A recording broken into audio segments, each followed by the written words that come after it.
Hello, everybody. Welcome back to the Pipeline Podcast, episode 77. Connor, how's it going? How are you What's up, this man? week? I'm pretty good. How are you doing? I'm good. I'm tired. I woke up. We were talking about this prior. I woke up like 10 minutes prior to us going live. I looked at the clock. I was like, oh, shit. We gotta get up. Feel those vibes. Send out those links. We do have a potential guest today. They might pop in a little bit, but we'll see. So today we're going to be and this is a topic that I've talked about. We talk about the MCU a lot on the show. It's one of Yeah. the biggest like pulp culture tombstones of the show that we talk about every week. I don't know if there's ever been a episode where the MCU hasn't been relevant in some way, shape, or form. But Connor, you kind of pitched us this idea of just kind of looking at it as a whole and just being like, what is the current state of the MCU? Yeah. What does it currently look like? What are we kind of what's the future of it all kind of look like? Are we excited for it? What's the current state of it? And I'm going to be very excited to kind of dive into that and kind of how we're currently feeling about it. So that Same. should be very fun. Hyped for that. I am hyped for that as well. Last week we had kind of actually, I would just like to say I actually really loved last week's episode. I thought last week's episode was so good. I just kind of zooming through all the clips and stuff from the last week. It was such a good like energy that we both I thought bring. Yeah. And we kind of pitched an idea of talking about some of the either our favorite things or things that we watched over the last week. Was there anything from this last week that you watched that you would like to share and talk about? I watched a bunch of things. New episode of Masters of the Air, episode 7 out of 9 was fantastic. That show is just constantly hitting it out of the park for me. I think I would be very surprised if that doesn't end up being my favorite show of the year. By the end of the year, I feel like it's just gonna be hard for anything to beat it because every episode is either like a 4.5 or a 5 out of 5 for me. Watched Dune 2, saw that last Friday, and I'm seeing it again Sunday. And I really, really, really liked it. I thought it was a good film, which I didn't expect because I was like, whatever about Dune 1. But then I rewatched Dune 1 as well, and I was like, yep, that's pretty good. Watched episode 2 of The Walking Dead, The Ones Who Live, was also very good. Very happy with that. A lot of good stuff lately. There's a lot of good stuff. Like Shogun as well. I watched the first 2 episodes of Shogun. That was really good. Really reminded me of like, I don't know why, it's giving me Assassin's Creed vibes, which I'm into about it. I just the way the characters like interacting and the way the locations look, which is weird because we haven't had an Assassin's Creed game set in Japan yet, but the way that like they're dealing with everything, it just reminds me of like Assassin's Creed interactions and how an Assassin's Creed game would go about doing these kind of things. And then I watched American Fiction and what was the other Oscar? Zone of Interest. Watched both of them. American Fiction I actually really liked, and Zone of Interest I thought was definitely a unique film. And I watched 12 Monkeys as well, the movie, and that's wow. I've had that on my list for years, and there's a show too, right? Yeah, that's why I watched it because I'm going to start the show. Yeah. Okay. Cool. Yeah, I've had a sub on here years ago that like every stream or like every video would be like, watch 12 Monkeys, watch 12 Monkeys. Yeah? I never did. That one person has made me want to watch it for years because they were so passionate to get me to watch that show. Yeah, I've heard great things about it. I'm excited for it. Yeah, no, it's on that giant list of hundreds of shows that I'll probably never watch. Never ending. Mine is the same. Never ending. Never. But no, yeah, you're right. There's been a lot of March, April, May, June. It's just like I think it's going to be a crazy month for things coming out.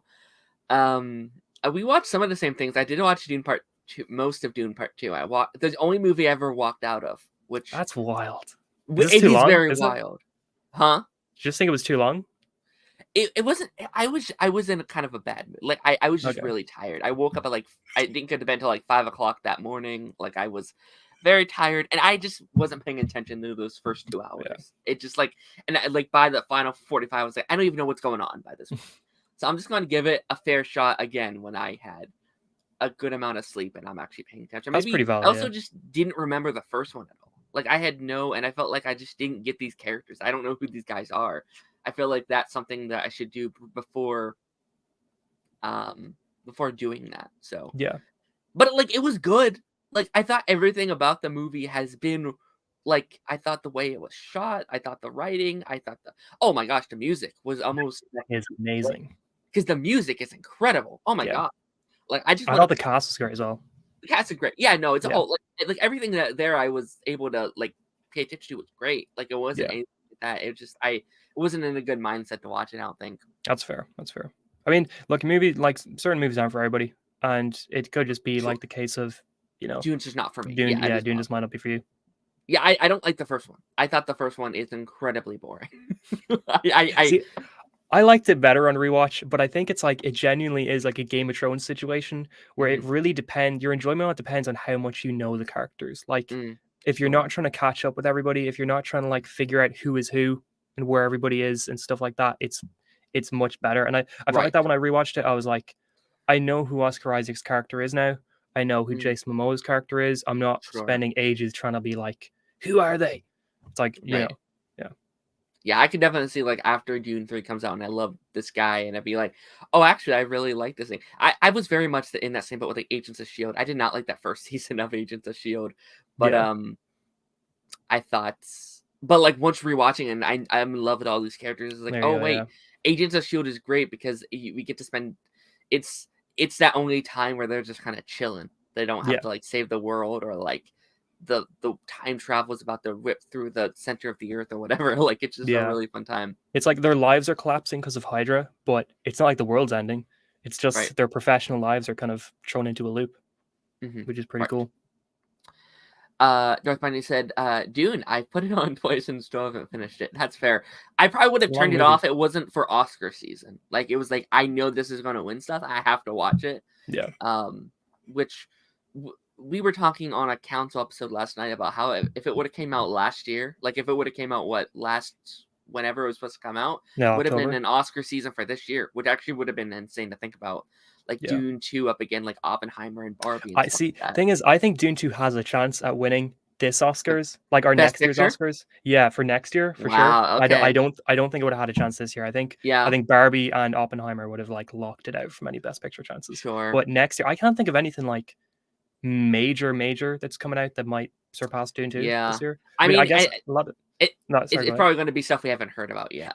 Yeah, that's what I was gonna say. That's Yeah, typically what the big thing is. yeah. I was talking about that Um, with Everest actually today, where we were like talking about just Best Picture if we think Dune 2 has a chance for Best Picture, and I was saying to him like a lot of those movies you just don't know what they are until they're out. right. I would definitely say probably in the combo at least though. Like it's Yeah, definitely I'd say it's like nominated at least. yeah. Stranger in the House, Stranger, how's it going? Love that Ba, ba, Kingdom ba. Come profile picture. Oh heck yeah. Mhm. Which movie / series would you guys want to see first? Young Avengers or Midnight Suns? Great question. Thank you so much. Young Which one would Avengers you for like me. to see? Yeah. Yeah. Yeah, I don't know a lot about Midnight Suns outside of like some of the characters that are in that roster. I don't they're not in the comics a whole lot, so I feel like or at least that the lineup that the MCU has are not in the comics a whole lot. So there's kind of like it's kind of hard to go off of how they would be in a movie. Or I feel like Thunderbolts is already kind of doing that thing of taking a load of random MCU characters and putting them together. That I'm like Young Sure. Avengers feels like there's more to it. There's more like solidified sort of characters there. Mhm.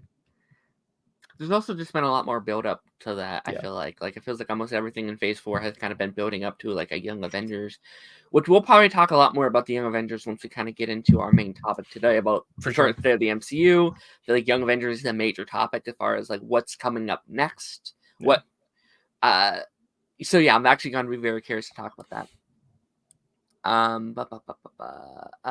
The Fallout series looks gas. Yeah, we're I'm gonna hyped for it. I'm hyped for it. we have it in our docket here, so we'll be watching it in a couple minutes or so. So I'm very excited for that. I'm fresh off of like a 2-month straight playthrough of Fallout 4. Oh yeah. Because I replayed it.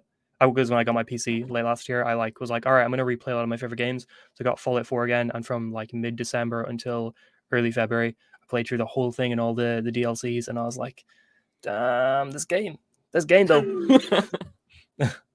That looks like a game that I would really enjoy, but I don't think I'd ever get to it, unfortunately. I think it's more up your alley than Skyrim would be, because like they're both Bethesda, and I think like Fallout feels like it might be more of a U game than Skyrim. Yeah, no, I'm very curious about that. Because like just a world seems like such a world that I would love. Like I love the like post world ending world and the long deserts and stuff like that. Like just that trailer looks incredibly fun, and it looks like a show that I'm really going to enjoy, which I'm very excited for. I'm happy that trailer like nailed the tone of like what a Fallout game is. Like just that kind of like it's fun, like it's scary but it's fun sort of thing.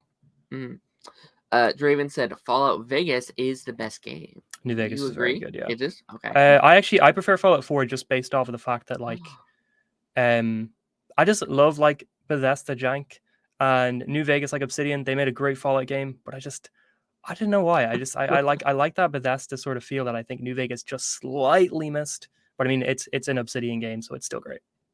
Fair. And what did I watch this week? Kind of circling back around to that. I mean, Walking Dead, I'm kind of going through that journey, as we said, and that might be my update every week for the next like Walking Dead 2 months. Walking Dead Corner, we'll call this part of the podcast. No, I when did I stop? I think I stopped at season 5, episode 8 was the last one I watched halfway through. Coda, isn't it? What name of the episode?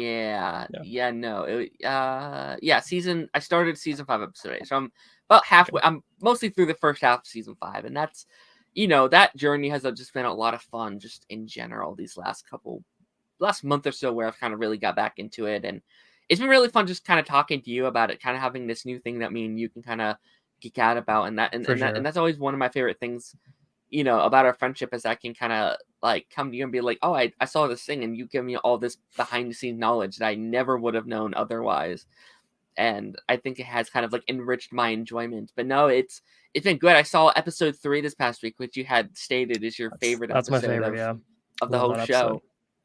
And maybe it was just because you told me it was your favorite, and I was like, all right, this is. I was like, this is going to be the greatest thing. I was like, oh yeah, that was great. I don't know if it was my favorite, but it was an amazing episode. That's fair. And that's I love that church scene just at the end with Gareth and Rick and the gang. Yeah, it's just so intense. It's a phenomenal scene. That's the one where Bob dies, right? That's that. That's the episode that happens. Okay, no, that was a great scene. I did really love Bob as a character. Spoilers, I guess. Great. I'm so sorry for anyone who hasn't seen The Walking Dead that wants to know about The Walking Dead. But no, I thought Bob was a really fun character. I loved all these new characters that we've got over the last season and a half or so. Like I think they've all fit in very, very well, and I think Walking Dead is good at that, like introducing new characters. Like I feel like every time they introduce characters, like you get more good characters than you do bad characters in terms of like how you feel about them, which I like. Right. The first half of season 5, I just think like going back to Atlanta is so cool because it feels like it's sort of a full circle moment where the characters started from there. Back, they haven't been there since the end of season 1, and now they're kind of they're going back there for sort of one last mission. It's really cool. I like it. Yeah. Oh yeah. I'm very excited. Maybe next week, if I finish season 5, we can have like a mini talk about just the season as a whole or something. That'd be cool. It'd be kind of fun. But no, movies. I saw last night. I finished Maestro. Oh, cool. I'm gonna watch that probably tonight. Which I did think it was good. It's very like when I think of art, like when I think of like Oscar artsy movies, Maestro is what I think of just like it's a very like black and white, and it's very strong dialogue. It's a very artsy movie, which for me personally, as just a fan of movies, I can take or leave. Like artsy movies are great, but they're never films I'm going to be like, hell yeah, it's super artsy and out there, but it's great. And then I did The American Fiction as well, same as you last night. Like I think we were watching basically. Like I think I was starting it as you were finishing it, which was kind of funny. Pretty much, Which doesn't feel like it doesn't feel like an Oscar-winning movie. Like it doesn't. I liked it though. Yeah, same. I kind of think that's what made it so refreshing is movies like that. It's just and same with like The Holdover. It doesn't necessarily feel like what you would typically see at the Oscars. And I think that's good. Like these artsy movies are really good, and like there's a reason why they're there. But I like movies that doesn't feel like they're trying to win awards as well. That feels like they're just there to just there to be a good film. A good film, right? Genuinely, and it's really nice to see there. It won't win. I don't think that movie will win. But I No, am there's glad not. it's there. I think it's a lot of fun. I will agree with our friend that I think I was a bit like, I did think the ending was a bit weird. Like I did think how they ended it all was like, huh, okay, that's a choice, but it wasn't bad. I liked it just because it felt like they sort of did each ending that you would want from the film, but then Okay, like changed up a little bit at the end. I don't know. It's very open ended, but I do kind sure, of like it. I don't hate it. I think it's an interesting ending that you don't think is gonna happen for that film. sure. It's But very then meta in the it way they is, do yeah, it. it is. It's like it reminds me a little bit of like how uh Babylon ended, where it was like Hmm, a little bit sort of different. okay, yeah. No, I mean, and like maybe it's an ending now. Like maybe I don't like it because it wasn't just what I was expecting. Like there's a very Fair. traditional ending that you are expecting of him going to the girl and being like, "I messed up," and telling the whole people, "Hey, it's me." And like they definitely do go down this like checklist of like things that you would expect to happen. And maybe it was just jarring because it wasn't what I was expecting to happen. Yeah. And it does leave you on this ending of like there isn't a real solution to Yeah. this problem because people are stupid and this is just the world that we live in, and it's Yeah. more so just shining a light on how stupid we can be. um but no, I did really have a good time with that movie, I thought. What else did I watch this week? Yeah, I think that's basically it. I'm gonna try to spend these next couple of days just going through those Oscar movies and try to Same. get caught up. I what are your thoughts on just like the Oscar season as a whole and the Oscar movies? Like, are you a fan of like the Oscars? Are you a fan of watching those movies and just like Um award shows as a whole, I guess? I do, I guess, like the run up to it because it really pushes me to watch a lot of the films that I missed last Mhm. year. Where I'm like, Yeah, oh well, if the Oscars is this Sunday, if I spend the next like 2 or 3 days binging these movies I haven't seen yet, it's like it gives a good right. excuse for that. Because I'm gonna try and do like Poor Things tonight because Poor Things got added to Disney Plus here today, so I'm gonna do that tonight and Maestro maybe tonight as well, and then do like Anatomy of a Fall and Past Lives maybe tomorrow. Um, so, but I think in general, like this year, the Oscars kind of came out of nowhere. Like we knew it was happening, obviously, but it just is here. Like there was no sort of build up to No. it. I thought I had like 2 more weeks, and then I Yeah. saw a tweet from on Twitter. Is like the Oscars are in 1 week. I was like, what? I thought I had time. I gotta drop What do you The mean it's Walking now? Dead and Monarch and all these shows I had planned because I want to get through these Yeah. movies. Um, but no, I'm excited, and I really like the Oscars. Like I know there's definitely things to say about are award seasons accurate? Are they needed? Should we be preparing movies against each other? Should Hmm. are they like are they just a waste of time? You know, are is it fair to these movies or whatever? But I think I do love that it's just for me at least a like celebration of just all these films, and it does give me a chance to like explore my palette, just my genre, like the genres I love. These aren't typically films that I'm just going to put on as be like, oh Yeah. yeah, I'm gonna watch this black and white 80s film for the first time. Like it's just something that I'm not always going to be into, but this gives me a chance to really explore my palette and be like, no, we're going to try something different. We're going to Yeah. watch movies Yeah. that you probably wouldn't typically watch, and that's good for you when you're watching these other films throughout the year, these big blockbusters, because it gives you, I think, a higher range of what movies can be. So Yeah. you get this higher lens of like everything. So I really enjoy it. I really enjoy getting to see just kind of it's like someone's like, okay, here's the 10 best movies that came out this year, and here's and that's gonna be your through line of it. And then my like top 10 list of the year is completely different by the time I do Oscar season. So Yeah. like Same. the end of 2023, and then okay, here's 10 more, 12 more you have to be in. It's gonna completely change your roster. So I think it's For fun. sure. Like I didn't expect Holdovers to like beat out Oppenheimer and Barbie for me. Like I know Yeah. Holdovers is not going to win, but if it could win, I'd be happy with it. I'd be like, yeah, I prefer that over like Oppenheimer. I just thought I Holdovers was a really cool film. I think Holdovers could have a tiny chance. Like I Oh yeah, wasn't expecting like Coda to win 2 years ago. Like that is valid. Yeah, I love that it won because actually it was easily my favorite film of that I really year. liked Coda. Yeah, But yeah, no, I don't think I think Oppenheimer has it in the bag. I think yeah, Oppenheimer's going to sweep the Oscars this I year. think so as well. But I wouldn't. I think there's like a small chance. I mean, last year Jamie Lee Curtis won the Oscars. I was like, what the hell? That one was a bit crazy. That was like one of the choices last year that I was like, really? That's what we're going with could here. I could not believe that. That was Yeah, absurd. that was insane. That was just out of nowhere. Especially when you had like the villain of that movie who gave such a good performance. Like she was so good. Oh well. We're gonna be hopping into some news today though. Let's hop in. Kind of starting our Marvel conversation. Let's just jump right. Oh yeah, I saw that. Vinnie Jones will not Donnie Brickwell return as Juggernaut in Deadpool and Wolverine. I thought this was kind of interesting as far as it gives us one person we can kind of check off the list of who's going to cameo in Deadpool 3. Are you a fan of his Juggernaut, bitch? Or are you... That's the only reason I remember him. About this? I literally only remember him because of I'm the Juggernaut, bitch.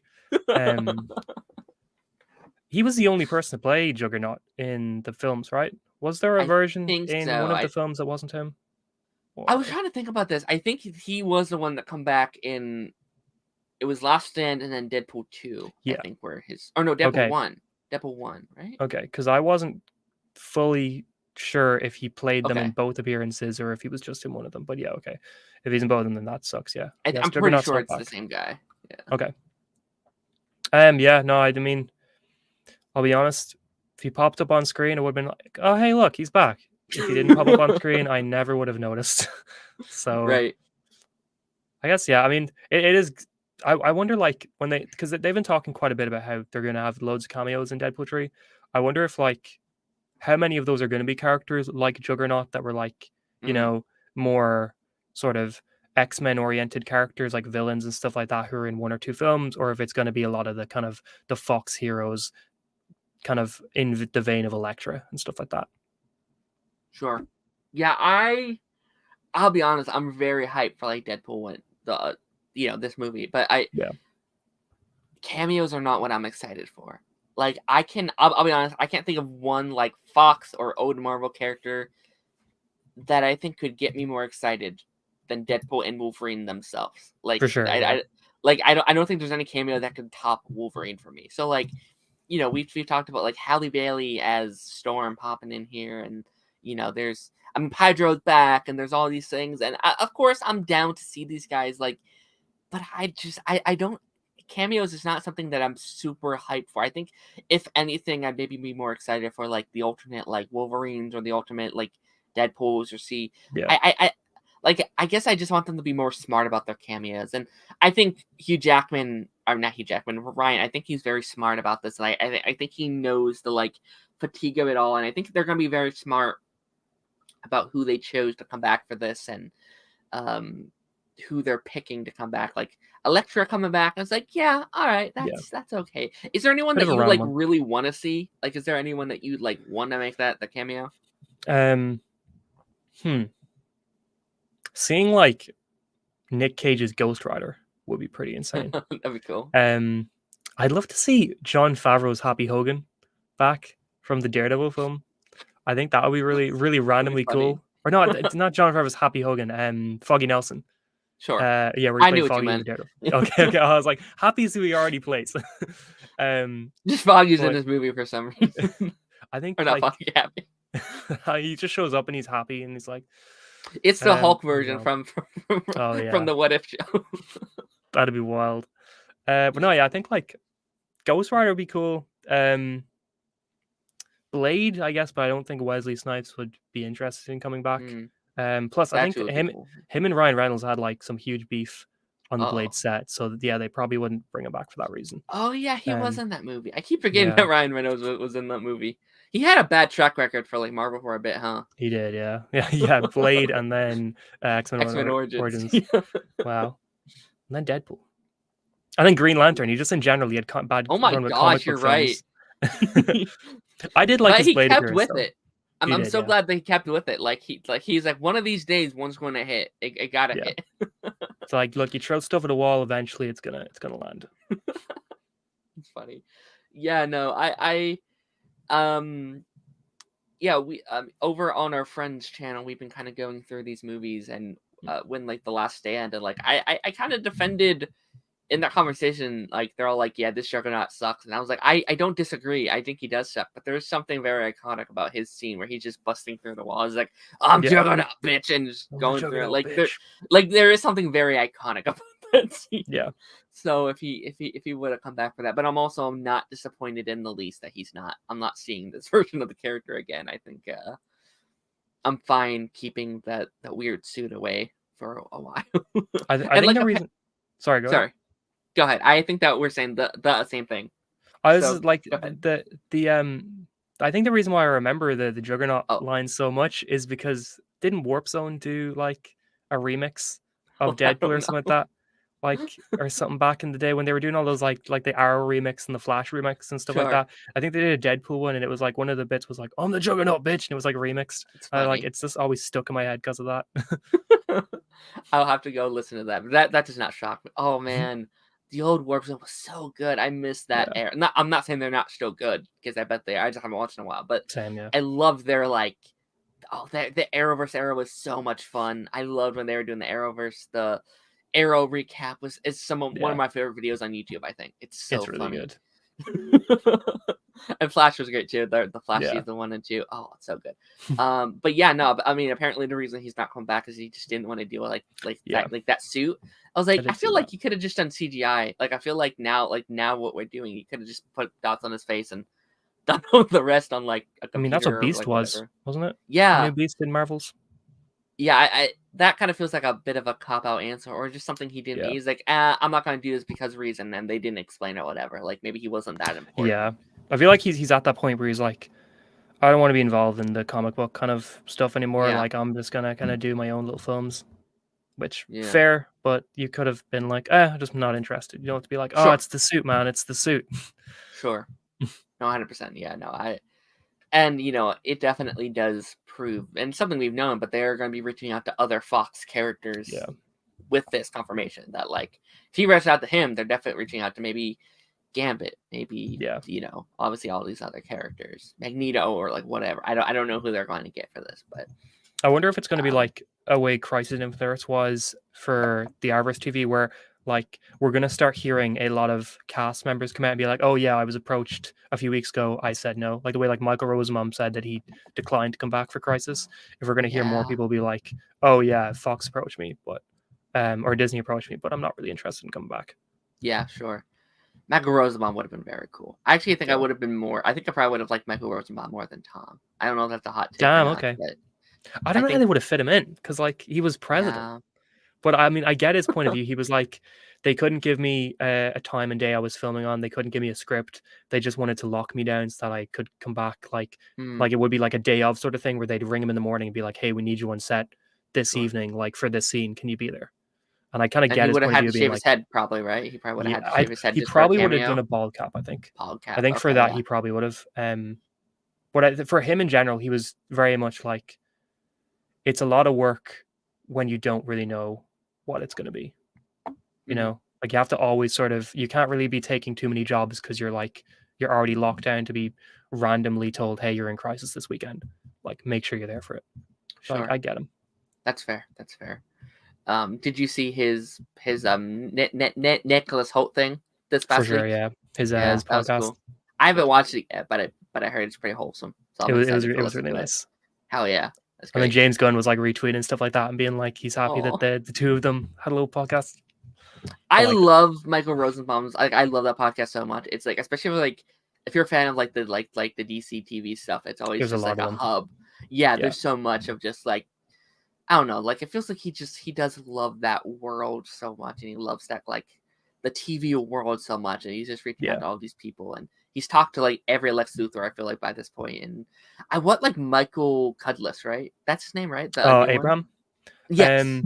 I think he might have been on at one point because Oh, really? he got a lot of the Walking Dead cast on at one point, but I don't think since he's been Lex. Yeah, I don't think it's been since he was Lex. Hopefully, after season 4 airs, we can get like a thing with him, which would be really cool. Because he's definitely had oh my gosh, what's his name? Yeah, Michael was on 3 years ago, but it was mainly for Band of Brothers and stuff like that, and Walking Dead as well. the Arrowverse one as well. I think he's had on a couple. Oh, John Cryer. John Cryer, that's it. Yeah. Yeah. I think he's been on. So it'd be cool just to go get every single Lex Luthor on the Yeah, podcast. like all the DC TV ones. I'll get all of them at once. That's like our Council of Lex would be sick. That'd be awesome. All right. We're gonna move on from Juggernaut, bitch. Juggernaut, The bitch. Netflix Avatar: The Last Airbender series has been renewed for not one, but two more seasons 2 and 3. Connor, you haven't watched it yet, right? You haven't Nope. seen it? How dare Sure you? You should prior Hate this over the original. How dare you? I think Avatar: The Last Airbender, in all of its various forms of media, is better than something I don't like. So there you go. Oh, okay. Yeah. That's So it's very better than cryptic. something I don't like. So there you go. Okay. So it's better than Arrow, better than Agents of Shield. Sure. That's what I said. Yeah, that's exactly what I said. Yeah, no, Avatar. So season 1 came out about 2 weeks ago, but by this point, everyone's done talking about it. It's done. Everyone has aired It's out all over. of their. Yeah, the talk is over by this point. So I'm not shocked by this. It did very well. As much as A lot of people people hated watched it. Yeah, as much as people did not like it, and as much hate's going around on it, people still tuned in. People hate watched. People. Which that's what Netflix cares about. They care about views over critic scores. Yep. 100%. I'm not shocked by this as well. I actually kind of really like when shows can do this, especially when they know how many seasons they're going to do. Obviously, the original has 3 seasons. There's book 1, 2, and 3. It always kind of felt like the show was going to go down that same line path. I actually maybe would have preferred if maybe they split up. Like if we did 6 seasons and they split each season up into like 2 seasons or something. I actually think that maybe would have worked better for them. But it is what it is. Let's see how, because I that's definitely a main criticism of the first season is that the pacing was very bad. Each episode was like 3 or 4 episodes of one of the classic show, and the pacing just felt very rushed and very kind of off edge. Someone who hasn't watched it, do you think it's a good idea to give a show 2 seasons at once, or do you think it's better when you kind of do like one at a time? I think you definitely need to renew one at a time, but I think the reason why it gives false hope because Netflix have unrenewed things before. I mean, I don't think they're going to do that for Avatar: Last Airbender because I think, that people who didn't like it still watched it so much that it got renewed. I think season 2, like even if it has less viewers, I think it'll still be one of Netflix's most watched shows whenever it comes out. So I don't think it's going to get unrenewed, but I do think renewing for 2 seasons at once is always a bit of a worrying thing. Because like, who's to say Netflix won't go the way of Max or Paramount Plus or any of these other streaming services over the next few years, and then it's like it might never get made. I don't think that's the case. I think Netflix generally is good at when they see things going bad, they just up their prices enough to kind of make up the difference. But yeah, I guess it sort of gives a sense of security to the people making the show, where they're like, okay, well, we can write season 2 assuming we're getting a season 3, whereas then they might go into season 3 writing it assuming they won't get any further than that. Right. Yeah, I think typically, I typically like it. I think just for the fans, like everyone, it is nice when hey, here's our story. We can write out accordingly to what we want. Yeah. We can already write knowing that we're going to get a season 3. So I think your writing could definitely improve. I also think for some it might be a negative because like look at Arrow with season 5. Like it felt like they wrote season 5 as if it was their final season, just in case. They gave everything they had in that season. Yeah. Just in case that was their final moments with the show, and it paid off. So like maybe it's a thing where like maybe they don't try as hard in season 2 because they already know they have a job for a year, right? I'm not saying that's the case or anything, but that's always like a possibility behind the scenes. Like you're not as stressed about because we got a job for like 3-4 more years. It's fine. It's whatever. But I mean, in general, just as like a show as itself, I think this is good news regardless, and this is just kind of my take when it comes to like TV, because I think it's a thing where like if you didn't like it, that's fine. You don't have to watch it, but there's clearly people who have enjoyed the show, who have liked the show. Yeah, 100%. And now they get that. And if you don't like it, you can just not tune in. And I think with the show like Avatar, I had a lot of issues with the. I liked it, but I also had my issues with it. And I thought, I don't think you can get better from here on out. I think the cast is only going to know each other better. They're going to have a better bond. The writers are only going to know these actors and the world that they're in better. They're going to just. I think they'll be able to just make a better show now, hopefully, in comparison to everything. So, I'm excited. How far into are you into book 2? I'm like halfway through season 2. I will get back to it at some point. It's like, there's so much stuff out at the moment, but I will get back to it at some point. But I mean, I liked it. I've been liking what I've watched. I'm not entirely sure I'll watch the live action show when I do finish the animated, because no, it's fair. I've heard so many varying things about it that I'm like, with so much other good content at the moment, I don't know if at the moment I want to take a swing on something I might not like. No, that's definitely fair. And I think the original is all you really need, really. Like it is one of those things. Is one of my like criticisms is like, well, when you make a new thing, like if you're rebooting a thing, I think you should do it in a way to improve the original. And like Avatar is, for most people, a perfect show. So what is there to improve and change upon? You know what I mean? So I almost think it's like a losing battle. So have you met Toph yet? Yes. Okay. Only in one episode though so far. Okay, cool. And it was like 2 or 3 episodes before the one I'm on, I think. Okay, cool. So I won't go too far into her, but she's definitely something that I think a lot of people are concerned about into season 2. She's a big element of the second season. And I think that's a very interesting casting. Like that's a very specific casting you have to nail, I feel like. So I'll be curious. I'll be very curious what we do with book 2. I think book 2 is definitely more easier to adapt. They're in Ba Sing Se, right? Where you're at, or no? I'm not entirely sure. I think so. Cool. Yeah. Season 2, not to get into spoilers for you, but like it is more like season 1 is about them going here to here, they're going here, and they try to adapt that. Season 2 is more like they're kind of more in one place. They're kind of chilling for the most part in one central area. So I think that might be easier for them to adapt. Just them, they don't have to do as much moving around. And hey, this character's here. It's a kind of one straight storyline instead of more episodic. So I'm hoping, season 2 is easier to adapt. And then book 3, I'm concerned. I'm concerned about book 3. All right, looking at chat real quick. Chainsaw Reacts in the house. How's it going, buddy? How's it going, Jordan? Darren in the morning. Interesting. Yeah, scheduling the. I work in a couple hours, so I was like, let's get this thing in the morning. Let's do this. I'm hopeful with these next 2 seasons. Me too, buddy. Me too. I hope it's good. And then Avatar Studio next year as well. So, I mean, that just adds to the new Avatar content we're getting, because we got 5 projects over on your Avatar Studios that we're getting. And so how does this tie into Avatar 3? James Cameron's Avatar 3. Yeah. How does this tie into all of that? Where does that fall here in the universe? Oh yeah, no. I mean, I think they'll definitely have a crossover event. Cool. At some point. Cool. No, I've definitely seen all those posts where it's like Avatar No Way Home, and it's like all the different avatars. The James Cameron one and this one, and the live action, like the other live action one. No, I Avatar fans, I think, are eating well currently. I think there's a lot of stuff, which is insane to think how. Seems like there's some for everybody.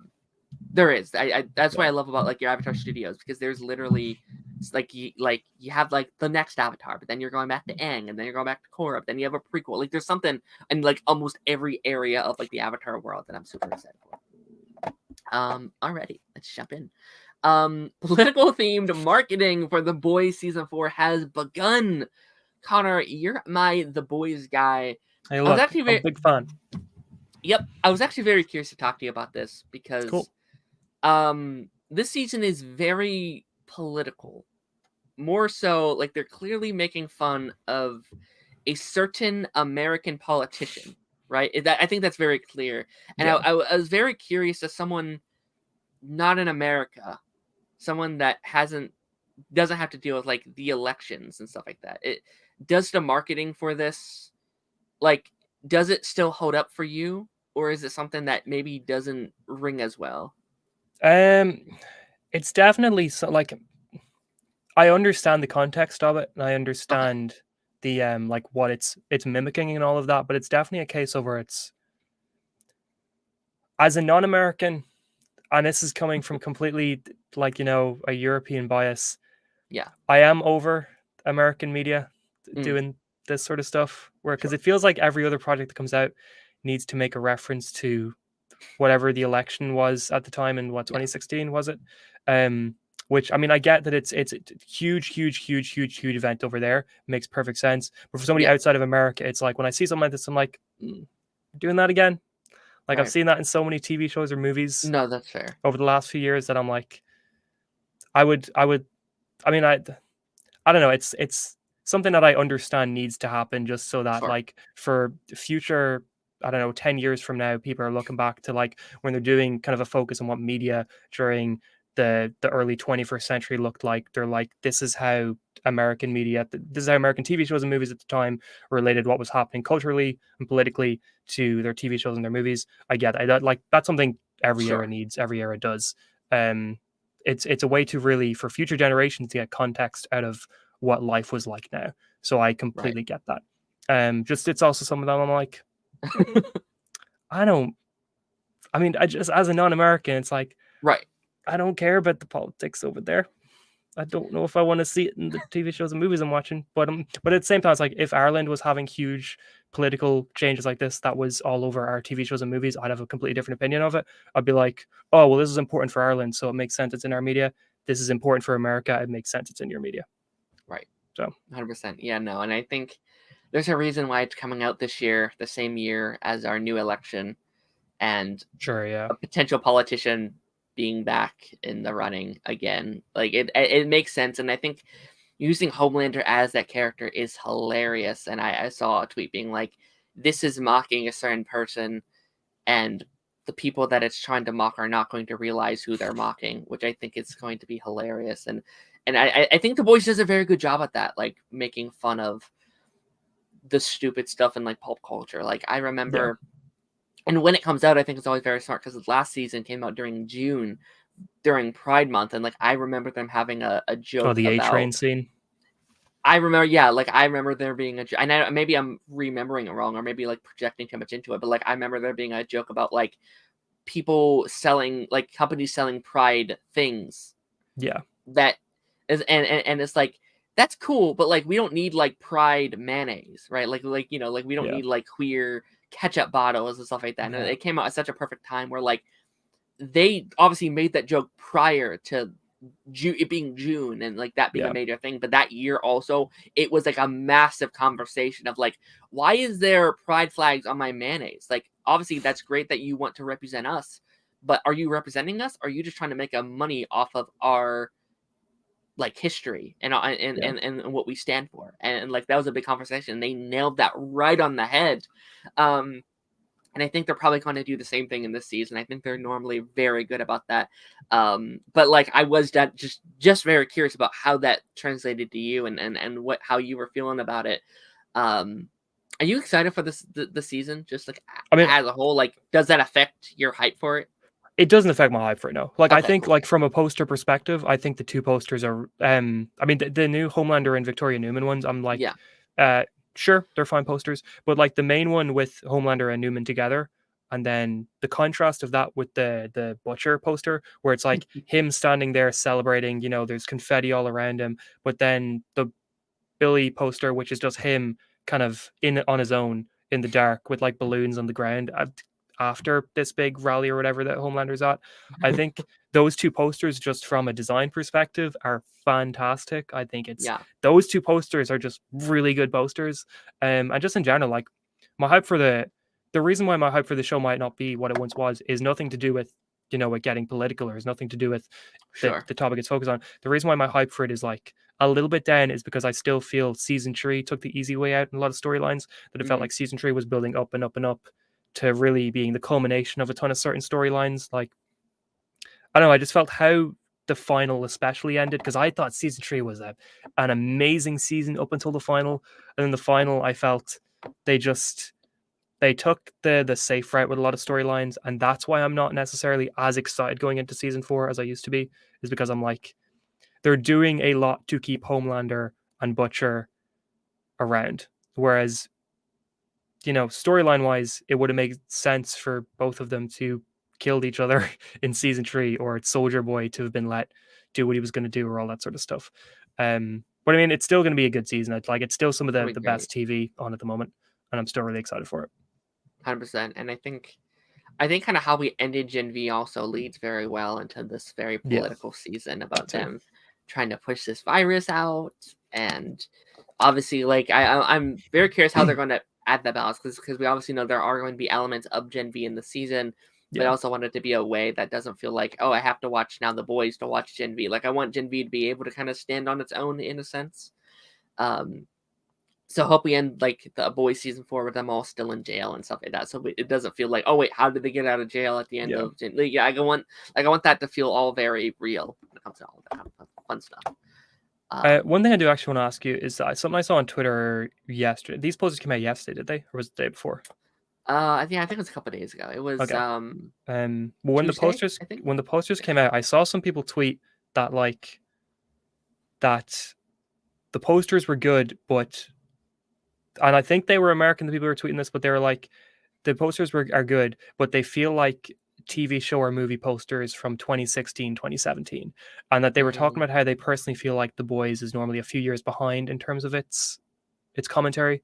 That like, this is something that would have hit harder a couple of years ago than this year. And as an American, do you agree with that? Do you think it feels behind, or do you think it feels still pretty like on point?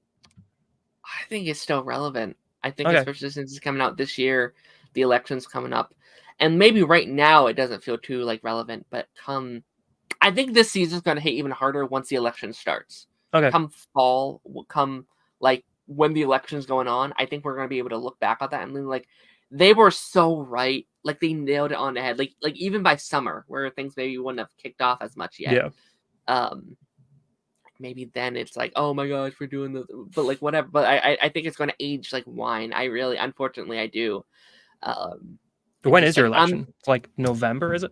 I think it's like end of the year. It's like the fall-ish. So this comes out in June, and a couple months later we start the election. Which I'm not like a politics guy. Like, I don't really pay too much attention. Like, I vote and stuff like that. Sure, but like for the most part, I'm not like, I don't like talking about politics because I'm not too into it. But the election is hard to avoid. Like, it's just hard to not be part of that conversation. It's such a massive thing. So again, I think there's a reason why they're doing it this year. They could have done it last year. They could have done it next year, but no, it's this year. I think they did that for a reason. So so I guess we'll see what the fallout of all that is. Speaking of fallout, great segue. Loved it. I forced that segue, but I was like, I'm doing it. Fallout next. God, those posters are so good. They're literally Fallout.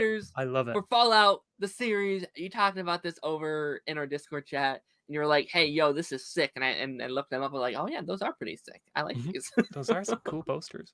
That Nuka-Cola branding, like I've got a poster in my room that is just like that. Yeah, it's so cool. Oh yeah, it's so cool. Yeah, I mean, we talked about this a bit prior. Just from what I've seen of the show and what they've been put out, I'm like, yo, this is pretty sick. Yeah. So we, as of today, like as we were about to jump on that, they dropped a trailer. They also dropped news. Didn't they drop something about it coming out all at once or something? Yeah, so they said it's now April 11th instead of April 12th, and then new poster, and then all the episodes are dropping at once on April 11th. Let me pull that up really quickly. We can talk about that. The 11th is, what day is the 11th? Yeah, the 11th is Thursday. That's so weird. Pipeline episode. Let's go. Let's watch it all live. Let's binge it all. That's like 10 hours stream. I wonder why they're doing that. Like, it's because I can't think of a reason why April 11th is important for Fallout. Because I know late October is when the bombs drop in universe, but I don't know why. Like, if April 11th is important, I know they're releasing a Fallout 4 like next gen update around then. But yeah, I was really looking forward to talking about it like weekly on our like other show. Like, I was really hyped that to be like another weekly show we could talk about. Not to say streaming stuff isn't bad. Like, maybe it's better. Yeah, sure. As that. Do you think there's anything after Fallout that they're like, okay, we want to start doing this? Is that why they're changing it or something? I'm not sure, because like I thought that this was supposed to cover the gap between Invincible and The Boys. Yeah. Because The Boys starting in early June, so like I thought this was gonna fill that, but I guess not. Maybe there's a new Amazon show coming out between that. I can't think of any big Prime shows that are out around then. I feel like Fallout's such a big brand. I feel It like they is, would yeah, it's want to. huge. I feel like they would want to keep that conversation for like 8, at least 5 weeks, because they do that stupid thing where like, here's 3 episodes at once, enjoy. But Yeah. like, Like, no, I feel like this could be Last of Us if they wanted it to be like their Last of Us yeah, in terms of yeah. like a video game thing. So I don't know why. And This is Last of Us happening has like such that. an impact because it went on for like 8 weeks straight. Like people were Yeah. talking about it for 8 weeks. And I feel like these streaming services, I think they sometimes don't get the importance of that. I mean, that's why the boys they did that, because they had said, "Hey, season 2 and 3 were more popular than season 1 because we put season 1 out at once." Yeah, season 1 just dropped and at people were once. then talking about it in a week. Like, and Netflix, man, I said this so many times on this show. Netflix could rule if they started doing weekly. Like they have they have so many great shows that they could do. They could rule for weeks on end. Avatar, One Piece, Stranger. Can you imagine Stranger Things for 8 weeks straight? They would rule. I think they tried that with splitting the season up like a month apart, seeing Yeah. how it worked if they had kind of that conversation the first month and the conversation the second month. And I hope that that's them sort of testing the waters to maybe release season 5 weekly or do like 2 episode drops a week. Sure, but I also think that's a bad technique. Like I don't think because by second part no one cared because you went like a month without it. Like, oh, we didn't finish. And we're seeing that with Invincible at the moment. Yeah, like, no, 100%. Giving up on it. Yeah, I think that's a bad technique. I really, really do. I and like especially how they split it up, because it really felt like they stopped it at the very end of the season. They're like, okay, here's the final 2 hours. Like, okay, like and like I feel like if you're gonna do that, like put the final 2 hours into like a movie and then put it in theaters or something. Like that's kind of what it felt like they were doing. Nope. It's whatever. Netflix being Netflix. I mean, I would really hope that this isn't indicative of the quality of Fallout. If they're like, releasing Invincible weekly, if they're releasing The Boys weekly, if they're doing a lot of these other shows weekly, if they just out of nowhere like, oh, Fallout's all at once. Like, I don't know. Right. I would assume not, because they dropped Mr. and Mrs. Smith all at once, and that was great. Well, from what I hear, that was great. So yeah, I've heard good things. I haven't got around to that one yet either. Same, yeah. I do want to. Same. All right, we do have a trailer here, though. Are you? I'm hyped. Anything you want to see inside this trailer that you would? More sort of kind of ideas of what the post Fallout 4 world looks like, because this is at 10 years after Fallout 4. So I'd like to see kind of like more Brotherhood of Steel stuff, because we kind of briefly saw them in the first trailer, and we saw a version of the giant airship from Fallout 4, like a different version. So I'd like to see that again, because that looks awesome. More stuff from Fallout 30 or from Vault 33, which is where the main character's from. More Walton Goggins, because he's great. I don't know what any of those words mean, but I'm going to. Walton Goggins is the ghoul. He's going to be the ghoul guy, and he's from what else is he in that you might have seen? Actually, I don't know what he was in that you've seen. Have you seen Hateful Eight? No. Okay. I never even heard of it. It's a Tarantino film. He's good in that. Okay. He's a villain in Justified and kind of a villain in The Shield, and he's great in both of them. Agents of Shield, let's go. Oh yeah, hell yeah! Imagine. Okay. I'm gonna start it, but like, let me know if you can hear it. Okay. Cool. Yeah, can hear it. Hello there. It's Walton. I'm here to show you a wonderful place. Oh, that's cool. That design looks great. Yeah. Yeah, set design's great. Oh, I've got that thing on my desk right there. I'm gonna run and grab it after this trailer's over. A residence in a Vault Tech vault today. Because if the worst should happen tomorrow, the world is gonna need you to build a better day after. God, I love like the retro futurism vibe of Fallout. Like, it's so cool. It's like 1950s future. Oh, I can hear the Geiger counter. That's cool. The mission of the vaults should be important to everyone.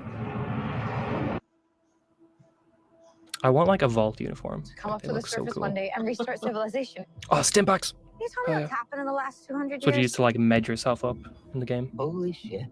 You're an actual I love her hair. Yeah. I am. I thought all you dipshits were dead. Westworld. Have you seen Yellow Jackets? It's insane. No, I really want to though. She's one of the main people in Yellow Jackets. It isn't like the vault out there. It's big. Oh, that's the song they used in the Fallout 4 trailer. Jonah Hex. No. Yeah, he looks kind of like him.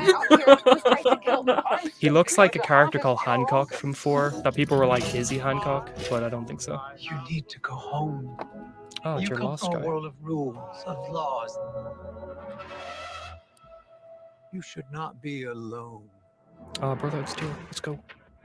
There's the airship there. Why did you join the Brotherhood? Ooh.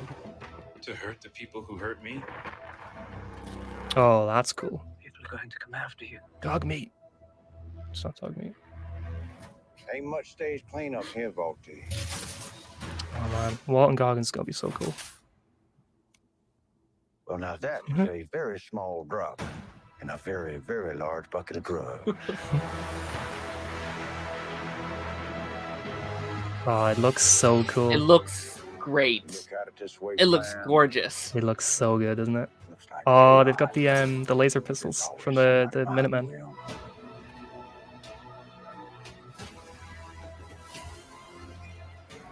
Oh. Ooh, yeah, guy.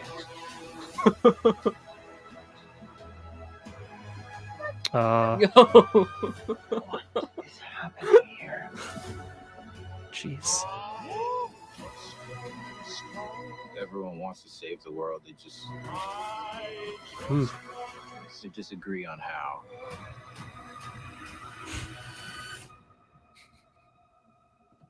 There you are, you little killer.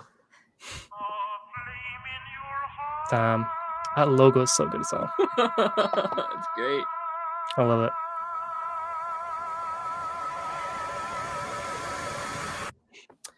It gives me Love and Monster vibes. I don't know if that's Yeah, a I weird can see that, yeah. comparison. I can feel it, yeah. It's like Everest, just from how's it like going, the buddy? oh hey Everest. It's like just kind of the tone of how it's a little bit more not goofy, but like not serious Not- about a lot of Right. things.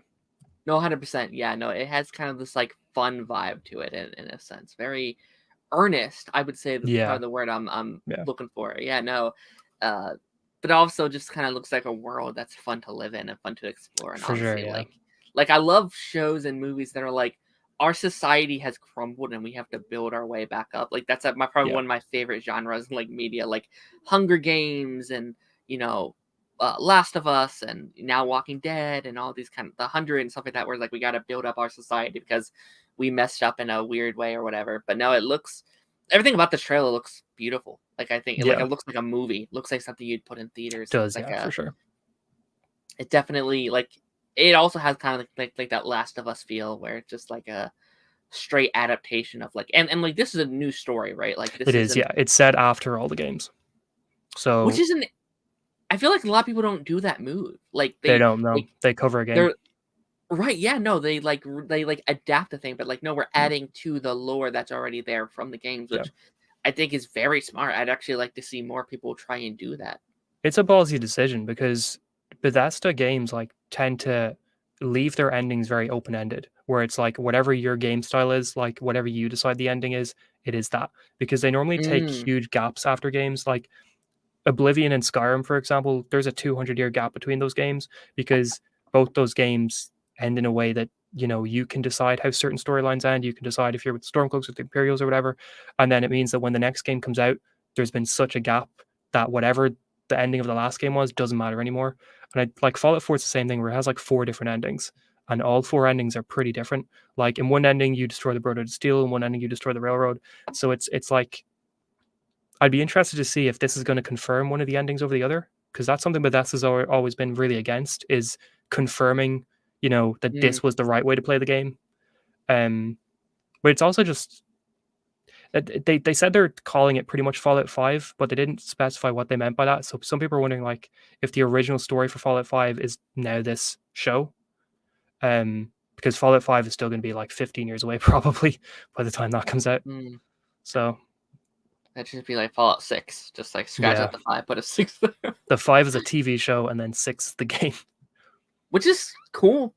Yeah. And like this is definitely like if I love this show enough, like it would definitely be like, yo, maybe I'll check out some of those games and I think that's a great thing that like adaptation, not like it's not that, but like what a lot of these can do are like One Piece came out last year, and I would never watch One Piece, but it somehow made me want to watch an 1,000 episode show, and I think that's what these things can do the most. Like I think that's the best things these can do.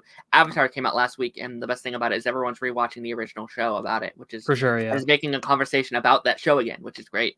So yeah, great trailer. I'll be checking it out when it drops. We'll follow it for there was like a next gen update for it pretty recently, and it's a pretty modern game anyway. It came out in 2015, so like if you wanted to play it, like it's a really good game to get into. You don't really have to understand Tree or New Vegas, and then the first two games are made by a different developer anyway. And then Fallout 76 is like an MMO online game that doesn't really have much relation to the other ones anyway. Okay, cool. So you can play it pretty standalone. Yeah, maybe I'll try. I have just so many games I gotta play. Yes, yeah, I'm bad that's at fair. games.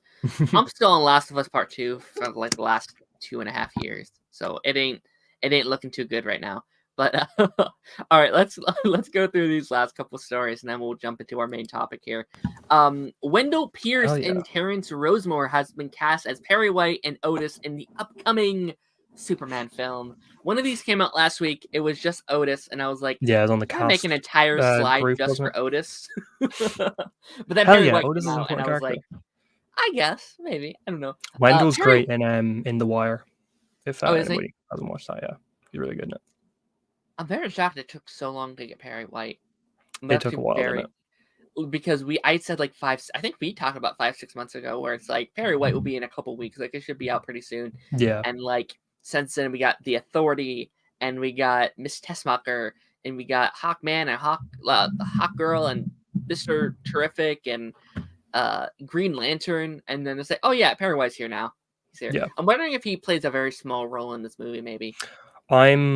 I would guess that's probably the case because James Gunn did say a while ago that like everyone at the table read is all the big roles, and then we only found out that Perry was cast like last week after the table read. So I'm wondering if he's not as big a role as we think. Like it could be a case of has a few maybe big scenes where he's sort of in the Daily Planet with Jimmy, Lois, Clark. Maybe they get Ron Troop and Steve Lombard and some of the other guys in and Cat Grant as well. But I think like it'll probably be where it's the Daily Planet stuff is mostly focused on Clark, Lois, and Jimmy. Which I mean, we haven't really seen like a full Clark, Jimmy, and Lois like trinity in anything. We didn't see it in the DCEU. Smallville barely had Lois and Jimmy ever together. Even the Donner films, like the Donner films, probably mostly used the three of them, but they weren't even used like that much together. It was definitely more Clark and Lois than Clark, Lois, and Jimmy. Yeah. So I think it'd be cool to have a kind of a Superman film where it's like Clark, Lois, and Jimmy are just central characters and are just working together to get stories quite a bit.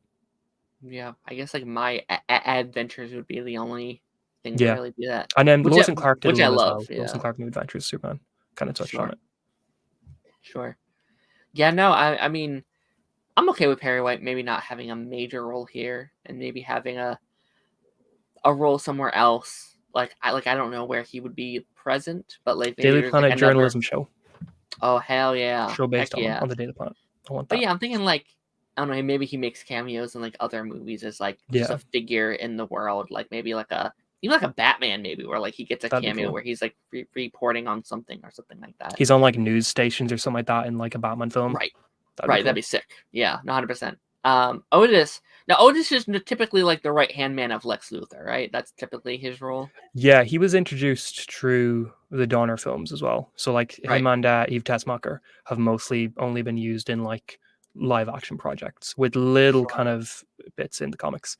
But yeah, like it's the Donner films definitely made it kind of a thing where it was like Lex and then he had Eve and Otis on either side of him, and it seemed like this film's doing the same thing because James Gunn said like he was very much sort of basing a lot of what he's doing here on the Christopher Reeve stuff. So that's pretty cool. Yeah, no, it also makes me think that like our Lex is pretty established in like I don't want to say villainy, but like because like it doesn't seem like maybe we're going to Smallville route, because I thought maybe we would have gone to Smallville route where maybe him and Clark are friends, or maybe he's not evil yet, but he's just like a politician or something, you know. But it seems like maybe they're. Do you think Lex could be the villain? Because we haven't heard about a villain yet. I'm starting to wonder that because I feel like we're getting to the point where if there was a main villain, we probably would have heard, unless it's something where like Lex is the main villain for a lot of it, but then there's somebody else who's much, or there's like, I don't know, there's another character who shows up in the third act or something like that they're trying to hide, and kind of not confirm until the film's actually out, which will be pretty cool. I think like the route they're going to go with Lex is they're probably going to have Lex and Clark have some sort of pre-established dynamic, but they're not on the best terms at the moment. I think it might be a case of they knew each other, they were friends at one point, but they had a pretty big falling out. Kind of like Smallville, but if we started Smallville during season 10 or something like that. Yeah. Yeah, no, I'm curious. I guess I'm not against Lex being the villain. I don't know. I kind of wanted them to wait, I guess, a little I did bit. as well. Like, I wanted them to build him up. Yeah, no, and maybe they still will. Like, maybe it's like a Loki thing where like he's the villain up front, and then he's a villain again in like 3 years, and then again in 5 years. But no, like I kind of like in my head where like Superman 1, Superman 2 kind of had their own separate villains, and then we built up Lex as either a villain for Superman 3 or even like a Justice League, like very like what the shows did, where like Justice League, like he was a main villain for like an arc of like that show, and the whole Justice League he was so powerful by that point, just the Justice League couldn't take him on. Flash almost had to sacrifice himself to take him down. Like I kind of liked that idea, and again, maybe we still will. Maybe it's I don't know. We'll see. No, I agree. I think it's like maybe have him be the villain of the first film, just so that they can kind of establish who he is in this universe, and then but then it's like he's not really properly defeated by the end of it, or he goes to prison or something. I don't know. But then we cut to Superman 2, where he spent a few years in prison. He gets out, and now he's not a villain at the moment, but we build up to him being a proper villain. But I mean, we've heard something that like they're going to have some of the Lex like exosuits in this film, which that says to me that I don't think you do the I don't think you do Lex exosuits unless he is like kind of the main antagonist. I think throwing that in without him being the main antagonist would be a bit wild. Unless he's trying to play hero, like unless it's him like competing with Superman, being like I'm the true hero of this city. But then there's also like another very much like Death of Superman, where like I'm the hero here. I can help Superman out, and then that suit gets like taken out. It's like, oh, Superman, help me! I don't know what to do, that type of thing. But very like Syndrome and like the Incredibles, where like he is the villain, but also like the end battle is like the giant robot thing that they kind of. So maybe something like that. I don't know. I mean, that would tie in with like what we know about Guy Gardner and Hawkgirl and the Authority and those sort of characters, about how they're heroes, but they're not like what heroes should be. And then Superman's coming in, kind of doing things a little better, and then that sort of shows away. And then like maybe for that you have Guy Gardner and Hawkgirl and Mr. Terrific and Metamorpho change because of Superman, but Lex Luthor's like, I'm not changing. I'm like, no, like this is how you do things. Sure. Very true. Speaking of how you do things, upcoming Karate Kid film has cast Ming-Hwa Wen for the movie. Connor, we're both Agents of S.H.I.E.L.D. fans and Karate Kid fans, so this made me very happy. I'm hyped. She definitely feels like she'd fit very well in a Karate Kid world. Someone who played for sure. May, who is very like karate, not karate, cavalry, but like very like martial arts oriented. Same with like Mulan that she also played. Like she like that feels very in line with her character. I don't have much to say on this, just being like, hey, yo, I love this. But is there anything that like who do you think she's going to play in this movie? Do you think it's just going to be kind of a villain? Is it going to be like this new kid's mother? Who do you think I could see her playing a villain, honestly. That'd be cool. I could see her playing like a mentor of whoever the main kind of like bully kid is, or whatever, route they're going with that. I mean, I'd love to see her be teaming up. I mean, maybe it's like if they get a second film, it's going to be like a Johnny Lawrence situation where she teams up with Danny and whatever Jackie Chan's character's name was, I forget. Yeah. But I think like that'd be cool. But I mean, I don't really have much thoughts on it either. Just it's cool to get like proper casting for the film. Cool casting, yeah. Well, I mean, I love that actress so much. I think everything she's in, like I always tease about, like she's a Disney princess and she's in the MCU and she's in Star Wars, and like she hits all the major franchises. So I'm always very excited when she pops up in a thing that I love. For sure. I also think like I think Cobra Kai's kind of spoiled me now that you say like she's just like a mentor to a tournament kid or whatever, and that kind of spoils me. Like, oh yeah, Karate Kid movies aren't typically like high stakes like Cobra Kai is. Like Yeah. I'm thinking like there's gang wars and there's like these big So we're just one showdowns kid between- bullying another kid. Right. and we have to, It almost feels small compared to Yeah. what Cobra Kai I mean, like has done. Karate Kid 2 was pretty insane. Like it was just one kid bullying another kid, but even then, that kid was gonna kill Daniel. Was it Shozen? Wasn't he the villain of that one? He was like, "Live or die, man." That's true. They yeah. pushed him off a cliff. Yeah, they did. They did. And then Mike Barnes in the third one was like trying to break Daniel's leg and was like, yeah, no, they're pretty insane. They're pretty These pretty movies wild are so films. stupid. I love them so much. Daniel in the house. Wow, haha, you're streaming before I woke Daniel up and had my LaRusso. coffee. Oh, it's him. He's here. Daniel LaRusso's gonna fight. Get your coffee, Daniel. Go ahead and get it. I can't wait to rewatch Cobra Kai this year before the final season. Yeah, same. excited Maybe we for could it. do like a Cobra Kai. We're gonna have to cover Cobra Kai this year. We're gonna have to do it. Will. Like that's typically like another Do like a show, like ranking my or other something. show. But we're gonna have to like either rank the seasons or rank We're Yeah. gonna have to cover Cobra Kai. For sure, absolutely. We gotta do it. All right, let's talk about the MCU. Let's do it. The most interesting Cool. thing we've ever done on the show. No, Connor, like this was your pitch, and I was very curious, kind of when she said it. I was like, all right, we're gonna be talking about the MCU, kind of what we're feeling. I guess we kind of started out at the very start. Like, do you still like the MCU? Are you like still actively into it? Are you still actively excited? Because I know that's a conversation with a lot of people. Like, I'm falling off of it. I don't really care no more. I don't like. That's a big conversation with people. People falling off of it. Are you still into it? Do you still like it? See, it's kind of hard to tell for me. Like with DC, I'm never gonna fall off of it. Like even when they put out sort of bad projects, I'm still sort of into DC no matter what. With Marvel, I think I'm definitely falling into the area of it depends on the project. Like when something like Guardians 3 or Loki season 2 comes out, it's super in. But when something kind of whatever comes out, it does sort of make me not too interested in whatever the next project is. But I mean, for Marvel, I'm really excited for Daredevil Born Again. I think that's like the main project in their upcoming slate I'm looking forward to. I agree. And the new Defenders information, like from the last few months, really did sort of up the hype in a way we hadn't really felt in a while. So I think that's exciting. But in general, I just think Marvel really fell into the Warner Bros. Situation of like the mid 2010s where they're just announcing projects that are just never getting made or running into tons of problems. And I think in general, it's really hard to get hyped for an upcoming slate when we don't know what the upcoming slate is, when there's constant script problems, when there's constant director problems, when films are having trouble getting filmed, when delays are constantly happening, when every other week we're getting an article saying like Avengers 5 is this or it's that. And then when you have Bob Iger coming out and saying that like they've cancelled projects that they just haven't announced, like what does that mean? Like, does that mean that a project people have been excited for have been cancelled? They just didn't tell anybody. So I'm really concerned that anything past Fantastic Four that we've heard about isn't getting made at the moment. Yeah, no, that's no problem.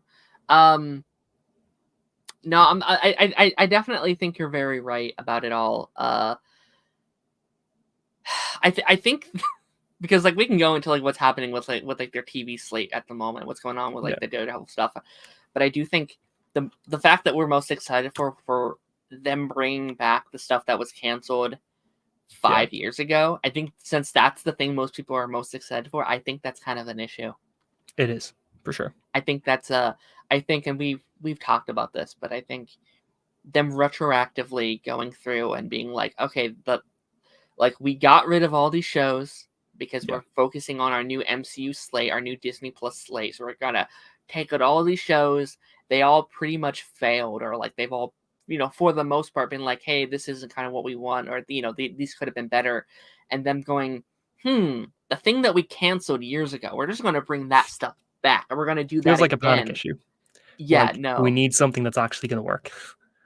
It is very frustrating, which I think is the right move. I do. I think when it comes to and that's actually kind of one of the things I wanted to talk about today. This idea that for their and this is rumors. This is all rumors. So this is anything confirmed or anything. But the rumor is for their TV slate, it's all going to be either animated or grounded, very street level. So either going to be street level or animated. And I think that's the best move. I actually think that's an amazing move. I think any project that you're going to have to watch to understand the story should be in a cinema.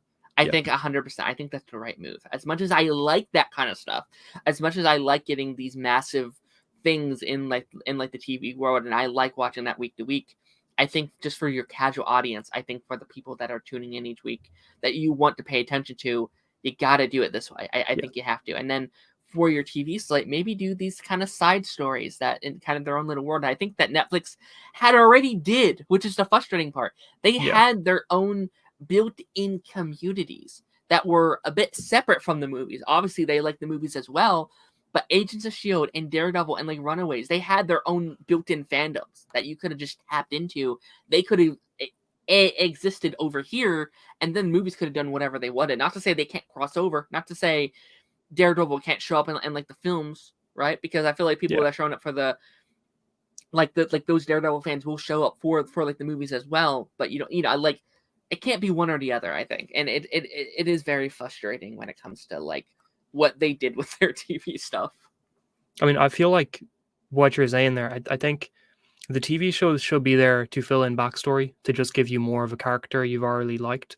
Like, I think you watch the movies and you see how a character is in the movies, you see if you like a character in the movies, whatever, then the TV shows are there for you to see them on some other adventures that aren't as high level as what the movies are. Like, I think, you watch the movie and you're like, oh, I really liked Kamala in this, or I really liked Matt Murdock in this. Then you go to Disney Plus to watch Ms. Marvel, or you go to Disney Plus to watch Daredevil Born Again. I think fundamentally Marvel needs to make sure that going forward, the movies stand on their own, where it's like, you probably need to see other movies to understand what's going on in this current movie, but you don't need to see a TV show to understand what's currently happening. Like, if you want more backstory on what this character is or who this character is, perfect. You've got TV shows to do that. But if you don't really care about that, then you're fine just watching the movie. Like, you don't need to worry about not understanding what Westview is or who's Wanda's new kids are or something like that. Yeah. What, like, with them changing their new kind of lineup of shows and stuff, like, what do you want to see? Like, is there shows that you think would fit well in their new kind of either their animated sections or grounded sections or stuff like that? I mean, this might be a bit controversial, I don't know, but I think they need to not introduce characters through TV shows anymore. I think like Kamala, for example, I think more people would have watched Ms. Marvel if she had been introduced in a movie first. A Ms. Marvel knew movie. Who she was. Yeah. And I think it would have fit better as well. It would I think that show feels like a movie. Yeah. I think the TV shows need to be there to just give you more on a character you've already seen. Like, I think Echo even as well. Like, I know Echo came out of Hawkeye, but I think, like, I mean, I guess that's to a lesser degree because Echo wasn't a main character in Hawkeye, but I think Echo should have showed up in a movie before the Echo show came out, because I think it's just you're not going to get the same viewers you get from a movie on a Disney Plus series. Like, I think if Ms. Marvel came out after the Marvels, probably would have done a little better. Which Ms. Marvel was great, but like in general, I think Disney have constantly been getting less and less views on all their TV shows as they've come out, except for Loki season 2. I think Loki season 2 was close-ish to season 1 in terms of viewership, but like Secret Invasion was the lowest. I heard the opposite. I actually heard that Loki season 2 didn't do very well, like in comparison to the first season. Just like even in the like era of like reactors and stuff like that I've talked to, where like Loki reactions did terrible for people. Like, people just aren't watching these videos. Like, I think the reactions might have done terrible, but I think like the actual viewership was still pretty up there. Let me just double check. What was that article? Or the article they released a few weeks ago where they talked about like dropping Kang, and like went into like the context of how all of the current projects have done for Marvel recently, and they talked about like Secret Invasion doing terrible, the Marvel's box office being low, but then like Loki, they said something about it being pretty close to season 1. Okay. I would still argue it's probably not as good as they want it to be. No, I don't think so either. I think they wanted like it to be up there. Ahsoka was kind of in that same boat where like it's doing okay, but like for what the streaming numbers they want it to be, it hasn't. Like I feel like they want these bigger numbers, and again, I think they get those numbers by being more consistent with their show. Like I think they need to build in those audiences a bit more, because like when it's like, all right, we have our first season, and then you wait 5 years for season 2, and it's like, well, I don't really care anymore. Why should I like? I don't know. Like we've had 2 season 2s like with our Marvels, with like your What If and your Loki, and I think that's a bit of a problem. What we're 4 or 5 into these shows, I feel like, and it feels like that's what they're going for. Like it feels like they're trying to build in a world where we can have more consistent season 2s, where like they're building them to be that. And I would argue, again, making it more separate, making it on its own kind of will allow them to do that. They don't have to Daredevil season 2, and I think Daredevil actually might be the one exception, because I think he'll probably be in Spider-Man. But like, let's say you do Punisher do we know season Spider-Man's 3. happening? I think. I don't know. Tom Holland seems pretty whatever about it, and Sony aren't pushing for it either. Because when I was looking at this stuff, they were like, Spider-Man 4 is not even a fully confirmed project yet. Like it's the same as Young Avengers and Nova, where no one from Marvel has officially really been like, yep, this is happening. It's kind of just there like, hasn't been. If there's a script, there's a script. If there isn't, there isn't. Yeah, there hasn't been like, it's been like confirmed, and like Tom has talked about Spider-Man 4, like, yeah, we're working on, but like there hasn't been like a Kevin Feige up there meeting like Spider-Man 4, like the Nova and like Wakanda live action. Like there's so many of these shows. Wonder Man is one that they're filming, but like, did they ever officially? Wonder Woman did get confirmed. Yeah, Wonder Man was talked about. I was like, oh, Wonder Woman, oh my gosh. Because they had casting for it, official casting for it, where they said Trevor Slattery was back for it, and stuff like that. But it's like Nova was never confirmed, Young Avengers was never confirmed, and Spider-Man 4 was never confirmed. But everything else has been like talked about at some point, but like vaguely, where it's just been like an article coming out rather than like Kevin Feige being like Wonder Man. Sure. There's a part of me that wishes we could get like an updated slate just to see when everything's coming out, but at the same time I was like, no, you got to get some of these out first. Like, you can't, no, I agree. Like like I think maybe after this year, like early 25, maybe he should go up there and be like, okay, this is the current slate. Avengers is next year, then Wonder Man, then blah blah blah. Or maybe you shouldn't do anything after Avengers. Like maybe you should wait until after Avengers comes out to do that. I don't know. It's tough. Do you think Bob Iger meant any projects? Like, do you think any Marvel projects got cancelled when Bob Iger said that, like, that they've quietly cancelled projects? I would not be shocked. I think with that statement, I like, my first thought isn't Marvel or Star Wars. My first thought is some of these. Honestly, I think some of those projects he was talking about are things that weren't even announced, like things that they started to work on, and then things were like, okay, we're actually not going to do that anymore. I think we're going to erase some of that stuff. It's possible. I've been very worried about Ironheart for a minute. That's been done. People saw a trailer for that 2 years ago. Yeah. People at like your Comic-Con saw that trailer. They said it looked cool. And think it got Batgirl? I'm scared. Here's the thing. I think Ironheart's going to be a big part of like your Young Avengers, and I actually think that show would have been a big push for it. I would not be shocked if that was almost like a backdoor pilot for your Young Avengers. I would not have been shocked if we get like a Miss Marvel even in that show, that, like, set it up or something like that. But like, I could see the push for like, we're going from our grounded shows on Disney Plus. We're going for something a bit more. We like, maybe you don't want to set up Young Avengers in a TV show. Like maybe you want to do that on the big screen. Maybe you want to do that, and we can talk about that project in like a little bit. But like, I don't know. I'm scared. I want it to come out. I don't want any project to get like Batgirl. If it's made, it should come out. Right. Echo. I had this conversation with like Echo. We're like, just cancel Echo. No one wants Echo. I'm so glad they did not cancel Echo. There's so much I loved in that show. Yeah. I love Ironheart as a character. Like, I actually thought she was one of my favorite parts of her, like, of that movie. Like, I thought she was really strong. She's one of them, though, where I always kind of said, like, I don't know if she needs an entire project just for her. Like, maybe that is someone that, again, like a Young Avengers. She could be part of that mini franchise and stuff like that. But is there any that you think maybe got, like, wrote off? I hope I'm wrong. I think they're clearing slates. Yeah. I think Blade, Young Avengers, whatever the old Avengers 5 was, Armor Wars, Ironheart, Wonder Man, Oh wow. Nova. I think Marvel are like seeing the writing on the wall here and are just being like Young anything Avengers, after really. anything after Fantastic Four. But I mean I think it'll come out eventually. I think there'll be a Young Avengers project eventually. But I think whatever their current Paused. plans for a Young Avengers project was, they're just being like, no. I think Wonder Man, like somebody died on the set of Wonder Man in January. Like I think Yeah, I that saw that. that probably put a Yeah. huge damper on them being like, should we continue this?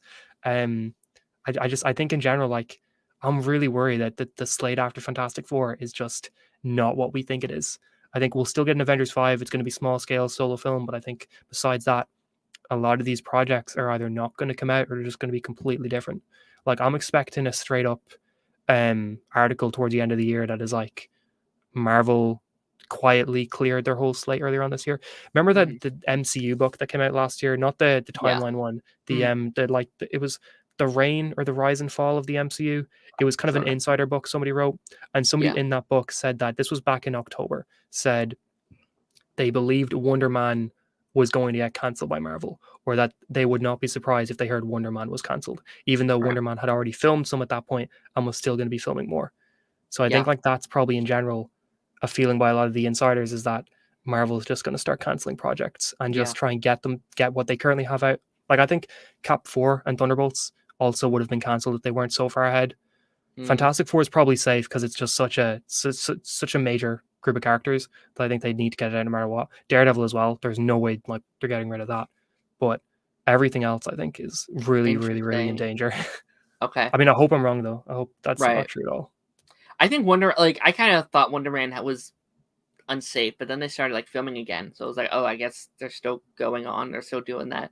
You're right about like Armored Wars. Though. I think that could be. I forgot about that. But I think after everybody forgot about Armored Wars.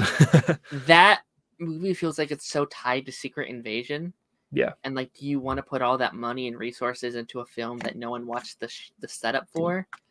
And unless you Vision Quest, as well, I think might be Vision Quest. Yeah, I want Vision Quest. I think that could be cool, but I do think, I could see a lot of like Wonder Man, Vision Quest. They said that like Agatha's still coming out this year, which I think is smart because they need stuff for this year. I think that's smart. Yeah. But yeah, you're right. You're definitely right about like. I think the animated stuff is safe. I think all that is mostly fine. Yeah. Because I think that's what they're going to be focusing on. I think, which I think is smart. I would actually be, for the most part, fine. Like outside of like your like Daredevil and stuff, I'd be fine if they're just like, hey, most of our shows are going to be in that format, like just going forward. Save money, save like resources, and like I don't think you feel the like fatigue as much because then it's like everything is just live action. Like we have like 3 live action projects a year. And then maybe we can have 2 or 3 animated projects a year that have stuff like for like your like Disney Plus, but also it doesn't drag down the brand as much. I feel like, which I feel like is a conversation about like what we think about like animated projects and like, oh, they're not real movies and TV shows. That's a whole other topic, but it is the truth with a lot of people. So we'll see. But yeah, Armored Wars. Because I feel like I think Rhodey can hold his own movie. I think people will show up for him. But maybe you reshape that movie, or maybe it isn't as tied to Secret Invasion, which I would actually hate because I actually love where we left him because I'm very excited to see where he goes. But I think a proper Iron Man 3 sequel with Rhodey front and center would sell a lot. I think like they honestly should have been fast tracking that the same time they started making Captain America 4. Right. Like I think if you're doing Cap 4 with Sam Wilson, you do Iron Man 4 with Rhodey, you get like a lot of these sort of legacy characters back out there because I think even though it's not Steve Rogers or Tony Stark, people are still going to show up for the movies. They're going to see a new Captain America movie. They're going to see a new Iron Man movie. They're going to go see them because they at least recognize the characters. They're going to go see them much more than they would say Eternals. They're like, you see Marvel's Eternals or you see Marvel's Captain America. Like, what is a general audience more likely to go see? Yeah. So I think I think they should have been fast tracking the legacy characters pretty soon. What do you think is the case with we've already kind of talked about how we think TV like formats changing and stuff, but I noticed that the Blu-ray sets for Moon Knight and Falcon and Winter Soldier say season 1 instead of the complete series, the way like Obi-Wan Kenobi says, which are releasing at the same time. And we already know that they said a while ago that they weren't going to make a She-Hulk or a Miss Marvel or a Moon Knight season 2. But I don't know, I think a Blu-ray that's not even out yet having the complete season 1 on it is kind of wild. Do you think there's anything to that? If it wasn't Falcon and the Winter Soldier, I would say maybe, because I don't think there's any warp that gets the second season, because they want him in the movies, right? I think Captain America is one of your forefronts. I think we get Captain America.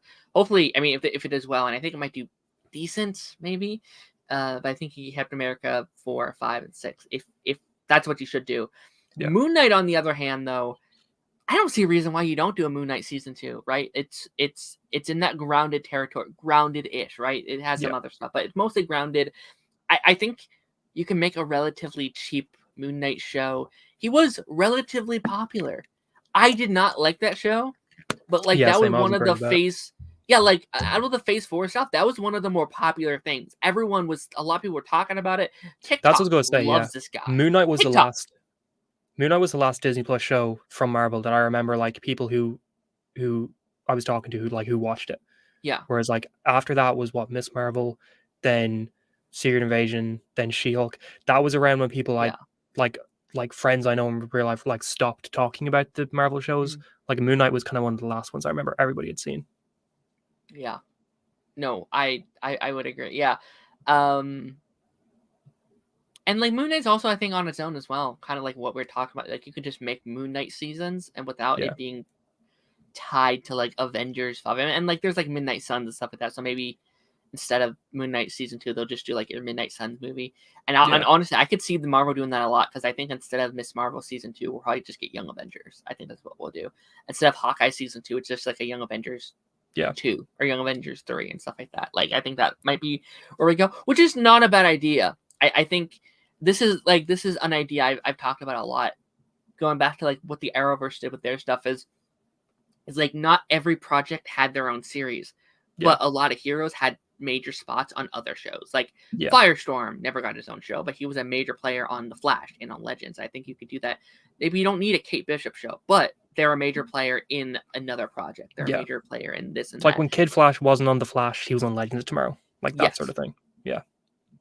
I think a major problem with Marvel at the moment is like back in the 2014, 2015 era, you always knew where the characters were showing up next.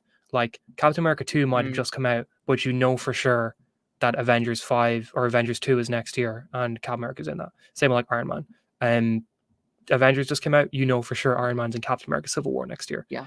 I think a problem now is like outside of the Fantastic Four, Sam Wilson and the Thunderbolts and Daredevil. Yeah.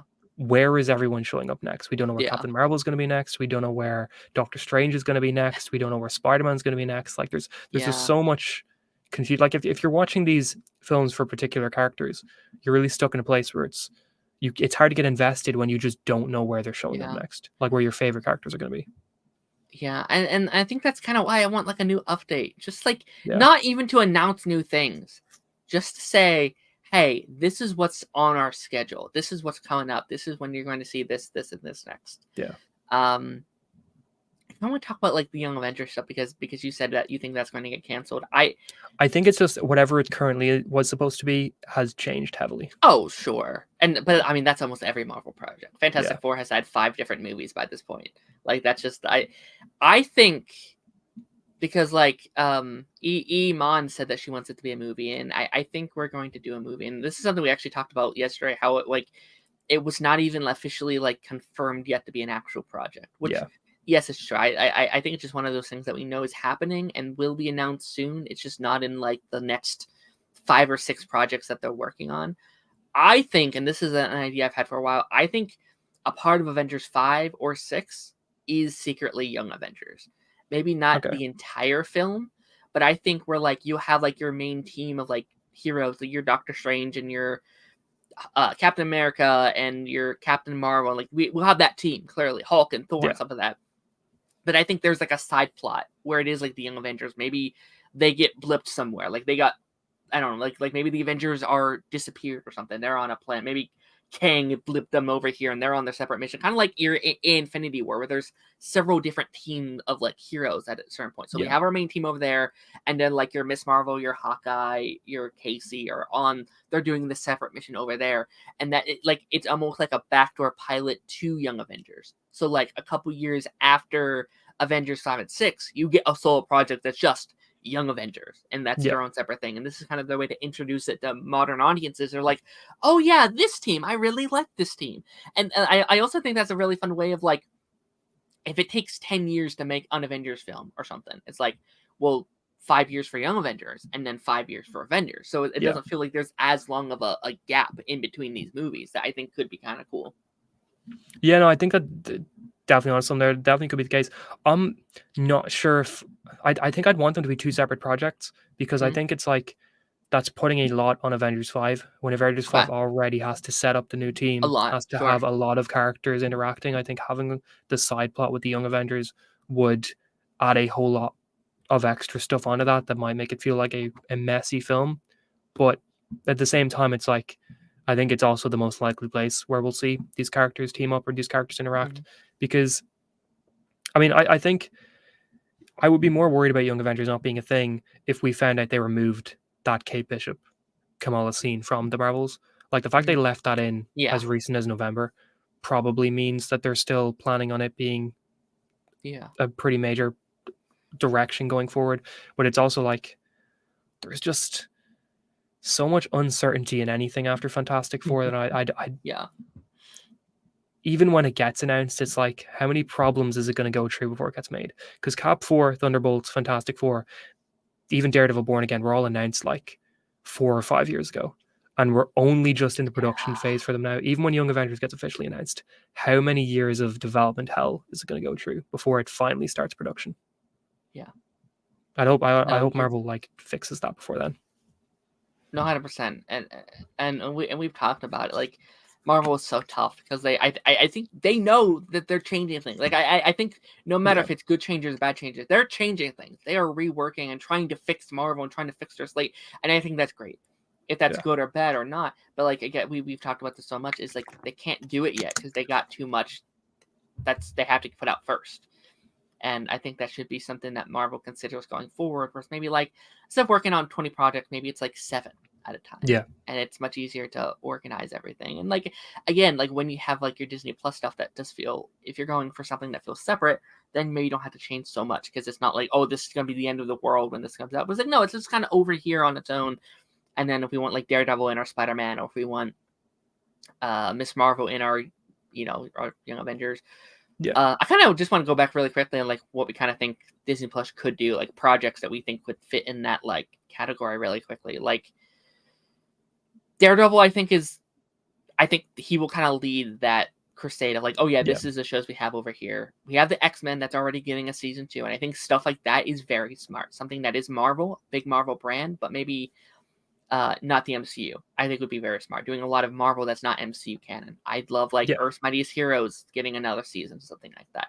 I think the new Spider-Man show is very smart. It's not MCU canon now, but it's a Spider-Man project, and people I think will tune in. I think prequels and stuff like that in that format was very smart. Selfishly, I say like, hey, Agents of S.H.I.E.L.D. I had a good fan base. Maybe throw them a bone. Yeah. I feel like if they were ever going to come back, now would be I feel like now is the greatest chance that they've ever had of it. Yeah.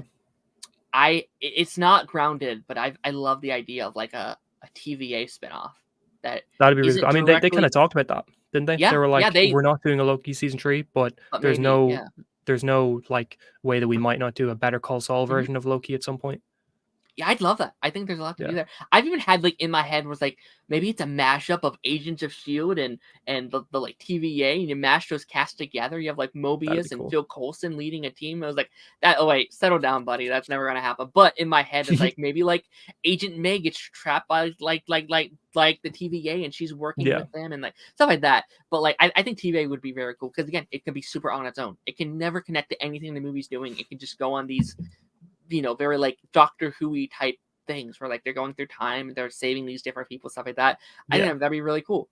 Stuff like that, I think that isn't as connected to the movies, but still connected in a way. Like it's still part of the same world, but also you don't need to watch the like TVA show to understand Avengers 75 or whatever. Yeah, for sure. I think like, well, I don't know if like we'd ever get kind of an Agents of Shield show or an Agents of Sword show or something like that. I think Yeah. what we do really need is some projects that fill the gap that Agents of Shield had, which is projects that expand on events that happen in the movies. Yeah. Like, you know, we have a show that fills in the background of what people are doing about the Celestial in the Eternals, or like, Yeah. you know, just like events that happen in the movies. We see the background of how that's affecting the world through some of these Disney Plus shows, with other characters, because I think it's like Agents of Shield used to make the MCU feel really big by doing that. Right. But like, you know, Age of Ultron, such a big event. Thankfully, Shield is having a whole season dedicated to the after effects of that. The Registration Act from Captain America: Civil War, Agents of Shield is dealing with that and showing how it's infecting Inhumans, things like that. I think it would be cool to have sort of projects that really kind of fill in those sort of gaps for the MCU going forward. Sure. I think like a anthology series for the MCU could actually be really, really good. Yeah. Where like, let's say you have a 15 episode season or whatever, and each episode kind of tackles a different MCU character or like MCU topic or whatever. And like, maybe you don't do Disney Plus shows as much anymore, but you have one show that tackles everything. So like, maybe not a Miss Marvel season 2, but hey, here's a Miss Marvel episode. Here's like 50 minutes of her right here. Here's what happened prior to like this episode takes place during a blip and just people during the blip. Hey, here's like Agatha. Here, you know, give her an episode. And so instead of like, oh, there's so many of these like Disney Plus shows I have to keep track of. Nope, just keep track of one. Just keep track of one. Does any side story that we would ever want to cover that's not inside the movies, and there you go. I think that could solve a lot of their problems. But for sure, we'll see.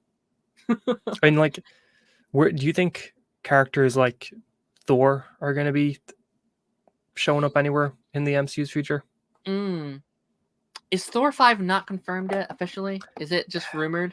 All the lists I looked at that were like official slates didn't have Thor mentioned at all. Even the rumored slates didn't have Thor mentioned. Okay, cool. So, I know it's definitely rumored, and like we had the whole thing of like Taika Waititi's not returning for Thor 5 or whatever.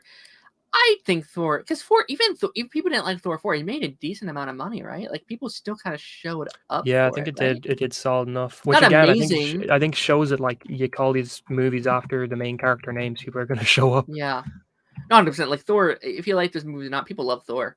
Your casual audience, like my aunt, like is in love with Thor. million. Jesus, that's like one of the best Marvel films from the last 4 or 5 years, money wise. I mean, you had shirtless Chris Hemsworth. People were going to show up.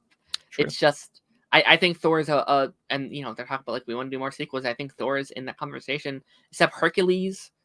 Roy Kent. That's your Hercules. He's there. That's so funny because I didn't. Blindwave mentioned it in like one of their like Ted Lasso videos. We're like, I didn't realize Roy Kent was Hercules. I was like, what? Because I didn't watch Ted Lasso when I saw that movie. Yeah, so I was like, oh my gosh, yeah. No, I think Hercules, like call it like Thor versus Hercules. Like I think that's a very like, cool. That's cool. You can like really lean into sort of the mythology and stuff like that rather than it being, you know, crazy goofy. That'd be cool. I think Thor. I think, and I would not be shocked if it's the final Thor as well, though, because I do feel like I don't know. I think Chris is well overdone. I think he's been over it for a while, but I think a 5th film would be like his last. Last hurrah. Even then, you're like, do you have him for Avengers, like Avengers 5, 6, and then Thor 5 type of thing? I don't know if he'd sign on for a bunch of Avengers films. Honestly, I think Chris is like, I don't know. I get the vibe from the interviews he did, you know, when he had the medical issues and such. Yes. He was very much kind of feeling like he was over Marvel in a sense. Mm-hmm. I do think it's important though to have a couple leftover Avengers from the previous films in there, like some of the like, I guess Hulk. It seems like he's doesn't want to be done. Like it seems like Raphael is always just like, what's next? So maybe Hulk's like our leading man, maybe Hawkeye, but I kind of feel like Hawkeye needs to be done as well. Like it feels like I think Jeremy's kind of the same, where he's like he'll come back, but I don't know how much he'd do. He's ready. Yeah. And how much can he do after those medical? Remember he got into the accident. But he he said like a couple months ago, like I'm feeling better. I'm ready for like the next call. So I was like, all Oh, right. wow, okay. I mean, Fair play to him. yeah. I mean, you have all the stunt doubles and stuff like that. So maybe like he's in Avengers, but maybe he's not one of the main players. Like he's just kind Yeah. of like a background character type thing, or I even can see him like being in Young like Young Avengers. Avengers. Yeah, Young there you Avengers go. actually be kind of sick. Like maybe he trains them. Like That'd be he's cool. training as like a mentor figure. It'd actually Him be and sick as hell. Oh, I was gonna say him and Natasha, and I was like, wait. I was like, Yelena? oh, I don't wait. know. Yeah. Yeah, Yelena, actually, there you go. Yeah, because she'd be with Cool. Thunderbolts, then if she came in as like the Black Widow replacement for sort of training, that'd be cool. Yeah. What do we think about Thunderbolts kind of being a rumored Florence Pugh focused film? So it's like it's less of an ensemble and more focused on Yelena. Yeah, I saw a tweet a couple weeks ago where it was like the like importance rumored for the movies, and like I saw Red Guardian was like last. I was like, oh, that's Yeah. surprising. I thought Red Guardian and like Bucky Barnes was like second last. I was like, oh, Yeah. that kind of.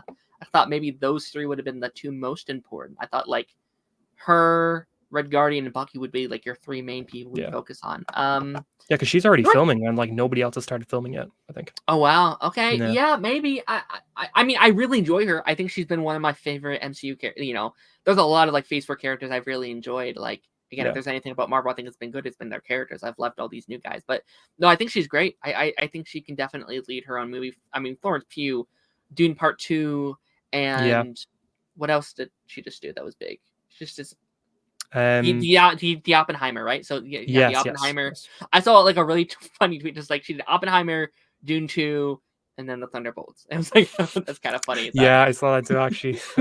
There's a bit of a downgrade, probably. But no, I mean potentially two Thunderbolts might be Oscar great. winners in a row. Like those are potentially two Damn, Oscar. imagine being in two Best Picture winners like 2 years in a row. That Has would be ever happened insane for before? her. I don't know. I don't know the history of like the Oscars, but That'd be insane. no, I think it'd be I'm gonna very ask funny. Everest. He'll know. He'll for sure. Oh, know. he'd 100% know. But Yeah. yeah, no, I think she's a great runner. It seems like she's excited for like the future of Marvel. She got to do Black Widow like Yeah. 5 years ago. No, not even like 7 years ago by this point. She did a Hawkeye cameo, and then she hasn't had much. And I Yeah. think she kind of probably joined at a bad time where the MCU was just kind of like COVID, and actually very bad time because COVID had just started when her movie Yeah. came out, and not a lot of people saw that movie. I feel like, but Yeah, Black Widow went through like the whole like Disney Plus / release in yeah. cinema at the same time, and then didn't Scarlett Johansson sue over it or something like that? Yeah, Yeah. that's a whole thing. And I think her leading the Thunderbolts is like I think that's even better than doing like Black Widow 2 or whatever. Like that's something people have talked about for years. Like Yeah. just give Yeah, her her own same. Black I Widow think it's movie. better. So I think having her just lead this new franchise is really cool. And I think Thunderbolts, a lot of people are really hating on that movie. Like we don't need the Thunderbolts. I don't want this movie. Whatever. I'm genuinely very hyped. I think that's. I a remember movie people wanting it. Like until recently, I remember like until it got announced, I remember people being like really excited for it, and then it got announced, and people were like, "No, why are you doing this?" I think it's a roster. I think people are just upset it's not bigger players, and I think, which is fair, I guess. But I think there's hiding. I think they're hiding some people as well. Like Yeah, I could for see sure. like Abomination being in there or whatever. I think And then he probably will be. Did Ghost get removed, or is she still on it? she's still there. That was rumored, Okay. and then they're like, no, Yeah. that's actually fake. She's still in it. Which Okay. because she was actually one of them I was most excited for because Yeah. redemption, hopefully for that character. I think Marvel usually does that very well. We're like, oh, people didn't like what we did with this character. Let's bring them back and do them justice here.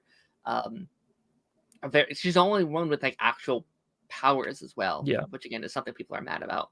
But again, like if it does well, we can get two where it's like now we have Punisher here. Yeah. How insane would that be if we got this Punisher in here? We can do Zemo in here. We can add a Zemo. bunch of- I want Zemo back. I know they kind of finished the story in Falcon and Winter Soldier, but I want him back. He was so Justin good. Hammer, right? You can Yeah, add Hammer would be Justin cool. Hammer. Like there's a lot of players. I think if it does well, I think it's a franchise Yeah. just like your Suicide Squad that can be a big hit. That can be a massive thing that we talk about. Yeah.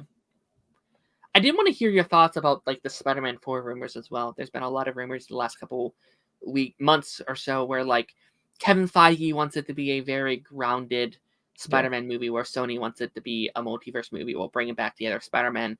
What are your thoughts on that entire situation? Are you? I don't think it should be multiverse. I think they already did that. I think don't do it again. I mean, like No Way Home was great, but I think like Tobey Maguire, Andrew Garfield, if you want their characters back, give them projects. Like give Andrew Garfield his own Spider-Man project. Give Tobey Maguire his Spider-Man 4 he never got. Like don't call it Spider-Man 4 obviously because I'm assuming the MCU kind of wants to make it clear they're the fourth Spider-Man. But I think if they do another Spider-Man film, I think it needs to be grounded. It needs to be more sort of small scale. I think I'm still sort of disappointed that the original idea for No Way Home, wasn't it? Before multiverse stuff Kraven. got added, yeah, Craven going to be hunting Kraven. like Yeah. Peter through New York. Yep. That sounded That sounds cool. great. Like Yeah. do that, bring in Matt, bring in Kingpin, do a lot of these sort of like these grounded New York Central stuff. I think were really cool because so we've done 3 Spider-Man films now where it's been much more, Spider-Man sort of all over the place. Then because like Homecoming, he wasn't really in main New York. He was kind of in a lot of the suburbs. Yeah. In Far From Home, he was over all across Europe. And then No Way Home, it was a lot of multiverse stuff. It's like if you do one that feels more traditional, I guess Tobey Maguire, Andrew Garfield Spider-Man, where he's going through skyscrapers and stuff like that, I think would be really cool. Yeah. But yeah, I think like they definitely should go smaller scale with it. My hope is that they don't have MJ or Ned in it. I think save them for a while. If they're planning on doing like a college trilogy, save them until sort of the last film of that. Make it feel like there's still an impact from the fact that they're gone that they don't remember Peter after No Way Home. Yeah. Yeah, I don't think Ned's coming back, but I think MJ is probably going to be there. And I think like that's been the conversation. People are like, oh yeah, she's definitely back for this one and stuff like that. And that's I've had that talk with people, definitely. I don't think she should be in like this next one, but I've definitely had people on here that have argued otherwise, where they said, well, she's not in this movie. Just because Peter Parker doesn't know MJ doesn't mean she's not a valid character without Peter Parker. And I mean, that's fair. Yeah, there's been this idea where like, well, she can be on her own journey without knowing who Spider-Man is. Let her like define who she is at her core. And I was like, okay, if they could do that well, I'd actually be down for that. If they could do something within those rights, but like, I don't want it to be a thing where like she comes back and like, oh, she knows already by the end of the movie or whatever. Yeah. Like maybe it's like an end of the movie cliffhanger. She's like, wait, I think I remember you, or something like that. The end off the movie or whatever. But they bump into each other, and she's like, yeah, wait, yeah, and that leads into your Spider-Man 5 or whatever, which I'm fine with. Or even I've said like, she doesn't know for this one, and then Secret Wars happens, and something happens where she remembers the events of Secret Wars. Yeah, I could see something like that happening. Do you think we see like a Gwen or a Felicia showing up? I'd love Felicia. We haven't properly had Black Cat in any of these movies. They had what's her name? Jyn Erso from Rogue One play her in Amazing Spider-Man 2, but it mostly got deleted. I forgot her name. I don't know, but her, and I think the Amazing Spider-Man 3, I think, would have been a really fun time to have her as a major part, like with Gwen having died and having her. Maybe he teams up with her because like the whole rumor was like a magical type movie, right? Where like he goes through and gets her back through time travel or like whatever they were doing. It was like something with stones or something where like he wished her to be back, whatever. I don't know what it was, but like I don't know. I feel like that could have been a fun like little team up movie between Black Cat and Spider-Man. Like I could just imagine Andrew Garfield bouncing well with like a Black Cat type character. I wonder if they'd want to like avoid it because they'd be like, well, the Batman just did it with Catwoman and Batman. Like, is it too similar to that, or like the dynamic, or what are they doing here? I also feel like you have to change Black Cat a little bit with the current age. Like I think so, like a lot of people would be mad about that. Oh, Marvel's gone woke, Marvel, whatever. But like, she's definitely a character that is designed for like the male gaze, I feel like. Yeah. And maybe you change that for update it a little bit to like not be so creepy. Right, 100%. Yeah, no. But as far as the multiverse thing, I think that's stupid. Not to say like I've heard people say like, oh, the like rumors for a while were like, oh, the movie's going to revolve around the Sony Spider-Man stuff. I was like, I don't believe that. I don't think that they would let that happen. I think at most maybe we end the movie with like a portal opening up and it's Venom from the Sonyverse. Set up Secret Wars or whatever. Or even if you want to do the Spider-Man coming through again, like it's them being like, yo, Tom, there's something happening. Like there's something happening with the multiverse. We need your help or whatever. Sets up your whatever you end up doing with that. But I 100% agree. I think most fans would agree by this point. We want a grounded Spider-Man movie. We want something about Toby just living in the consequences of what happens in the last movie and just being your friendly neighborhood Spider-Man. As much as I like all 3 of the previous movies, definitely want something where it's Spider-Man being Spider-Man. I don't hate the idea of a Daredevil themed movie. Like I don't hate the idea of Daredevil and like Kingpin being the villain. I don't hate that. I think that could be kind of cool, especially if you need. Obviously, there's a thing in the contract of like there needs to be one other MCU hero or something. In the movie. Like if that's the case, Daredevil is not a bad choice. He would probably be my number 1 choice if I had to have another. He'd fit. I can't even think of another one I'd want to have in the movie. Outside of like, yeah, I don't know. Daredevil's kind of Yeah, he fits perfectly in would that be it world. for me. Yeah. Like that's the like because he fits so perfectly. I can't think of Yeah. anybody who I'd want. I mean, they could do like an Ultimate Spider-Man thing where some of the X-Men show up. I mean, if this happens when the X-Men are in, because I remember like Yeah. the Ultimate Spider-Man comics did a big thing where kind of he was very much associated with the X-Men at that point. I mean, love to see Human Torch, but That's what I was saying. Like someday we could do Human Torch. Even like a Wolverine at some point could be kind of fun. That'd be cool. Like these That'd be cool. team up movies, or like at one point in time, maybe I would have said like a Hulk, not current Hulk, but like at one point maybe like a Hulk fight or something in an MCU movie could be really sick. But like, I don't know. Like right now, I'm trying to think. Maybe a Miss Marvel, but not in Spider-Man 4. Like just in the future, maybe like a Miss Marvel or something. Like he trained her or something. I don't know.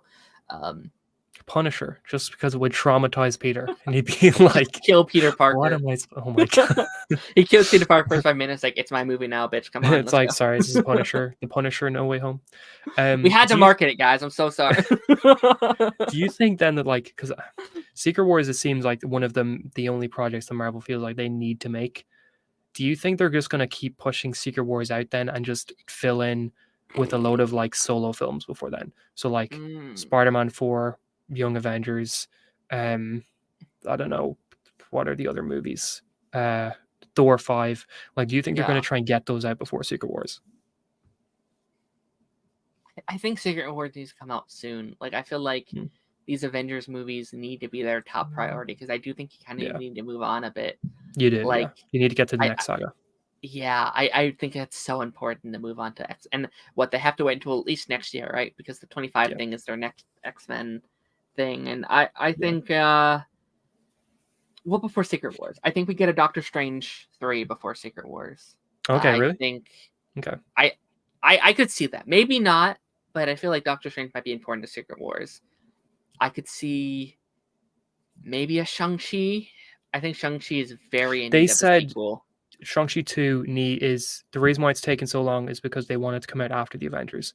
That whatever their current story for it is based off of the Avengers story. Now, I don't know if they meant Kang Dynasty or Secret Wars. And I also don't know if that has changed because the director, one of the directors changed between Avengers and Shang-Chi. And they also, like, I don't know if now with all the changes between it not being Kang anymore means that they can do it. So. Yeah, I think Shang-Chi, I think is a weird cast, or it's not a weird cast. I think it's a weird situation because I feel it did do well. Like I feel like it's a movie people liked, but in 6-7 years after the movie came out, are people still excited for a movie like that? Like that's how I feel about Marvel in general now. It's like Vision Quest in relation to WandaVision as well. I'm like, it's been by the time Vision Quest comes out, if it does come out, it'll be like 6 years since WandaVision. Like, do people care anymore about what happened with that vision? So I don't know. Yeah, I don't know. Apparently an Inside Out 2 trailer just dropped. Oh, cool. You haven't seen it yet, so we won't watch it here, but maybe after I'll check it out. I'm trying to think, is there anything else that you that we didn't touch on with the current state of the MCU that you really want that you'd like to talk about? I just hope Marvel knows what they're doing. I mean, got to assume with all the millionaires and billionaires involved in this company and all the people working at Disney that they know how to get themselves out of this situation, but they're crashing a lot of these projects, and I'm hoping that a year from now, like do you think we'll get a new slate announcement this year at Comic-Con or D23 or something like that, or do you think they're just holding off until Fantastic Four is out? I think they're going to do something. I think they got to do updates. I think we'll find out. When's Comic-Con? July? July. Yeah, late July. Would that be after Deadpool? Yes, it would be like a week after Deadpool, I think. That's right. Yeah, because my friend's going to Comic-Con, and cool. it comes out like the same day as like Deadpool 3 or something. So like it comes out at the same time. The like San Diego one, I think, is like it's the same time as Deadpool 3 or something. So maybe, but would they want to interfere with the Deadpool 3 hype? I don't know. Yeah, maybe not. Because that was a big deal at like after Endgame, where they're like, we're not doing anything at Comic-Con this year because we don't want to burn the Endgame hype. Yeah, I'd love I do think we need some kind of just update on like what's the current slate looking like. Like I do after as all well. these delays and stuff, what's the current? And they might announce like one thing, like maybe it is officially, or like maybe not even announce, but like just kind of confirm. Like maybe you confirm a Young Avenger. Maybe you can like officially confirm. You go up there and be like, Wonder Man is happening, and I would like that if they just want to confirm that these projects are still happening. Because I think at the moment, yeah, like there's so much silence and back and forth that it feels like all the projects are being cancelled. When all it would take would like Feige making an announcement saying no, these projects are still happening, sort of thing. right. And I would also do it in a lot less of like an anticlimactic way, because I think if he goes through it one by one and does what's happening, it's like, wait, we already knew all this stuff, so maybe it's just like, all right, here's the current slate. This is kind of what we're working on. Maybe give some information about all of them kind of like at once, but not like being like, we knew all this stuff. This isn't new, like because like I feel like that would be such a like a negative. It's like you announced Armor Wars 4 years ago. What do you mean it's getting made? A we new know. show, Avengers 5. It's like, wait, we literally, already knew about this, buddy. Avengers Secret Wars. Like a new idea. No, definitely very right there. I mean, do you want to quickly just kind of like revisit the like Doom and Kang stuff really quickly? Just kind of. I'm still of the mind that if Doom is the villain of Secret Wars and whatever the next Avengers is, he needs to have more appearances before Avengers. I think having him in like the very end of Fantastic Four and then already being the villain of Avengers is a mistake. I think he needs to be built up a little bit more. Yeah. What do you think? I don't. Yeah, I think it's very soon. And again, I think Doom could be a one-off. Like if you introduce him in the Avengers movie and then just kind of, because I kind of feel like that's what Thanos was. Like Thanos had teases, but he was really introduced in Infinity War, and it was his movie. Like that was a. Well, he was in Guardians of the Galaxy 1 for a little bit. He definitely was only teased in Avengers 1 and 2, but I think Guardians 1 was like the first real introduction to him. I also do think Doom is like a little bit more well known already than Thanos was. Like I would say so. I don't know any friends that knew who Thanos was prior to the movies coming out. Like they then retroactively went and looked who Thanos was, and they knew they married Death and all this kind of fun stuff like from the comics. But like I don't know, like especially if it is a part 1, part 2.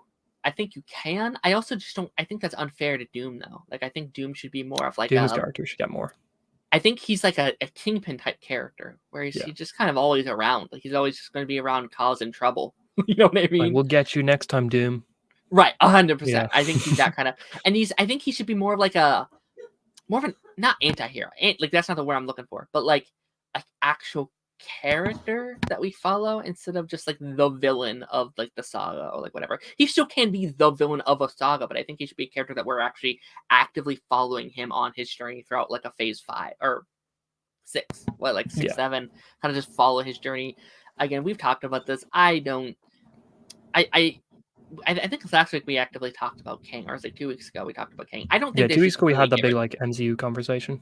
Yeah, I think Kang should still be involved. I think completely getting rid of Kang 100%, not necessarily a bad move, but I think we'll always look back at Kang and be like, man, they really dropped the ball with that guy. So I think maybe he should still be involved in a sense, but not the main villain. So obviously he's not the villain of Avengers. Like they were going to recast him with Coleman Domingo, and I think like that's still a really good choice. Like I think if you want to bring him back for one project just to wrap up his story properly, I think you recast him as Coleman, you bring him back, and then maybe transition it to Doom in that film as well, something like that. Like I think that'd be cool. Yeah, he's a presence, but he's not necessarily the villain. Yeah, because I think because I 100% changing it from Kang though, because then there's the idea like if you have a movie called Kang Dynasty, the entire marketing up until that point just be like, oh yeah, what happened with like your like major situation and all that. Like that's gonna be the main conversation the entire time. And like I'm assuming if they're doing like a trailer for a film called Kang Dynasty, they're going to use like clips from other films in the trailer for that film, the way Endgame did. You've got to use like Ant-Man 3, like clips of Jonathan Majors and stuff like that, and it's just going to be a whole problem. Yeah, I could just imagine they like refilm certain scenes from the past movie with actor.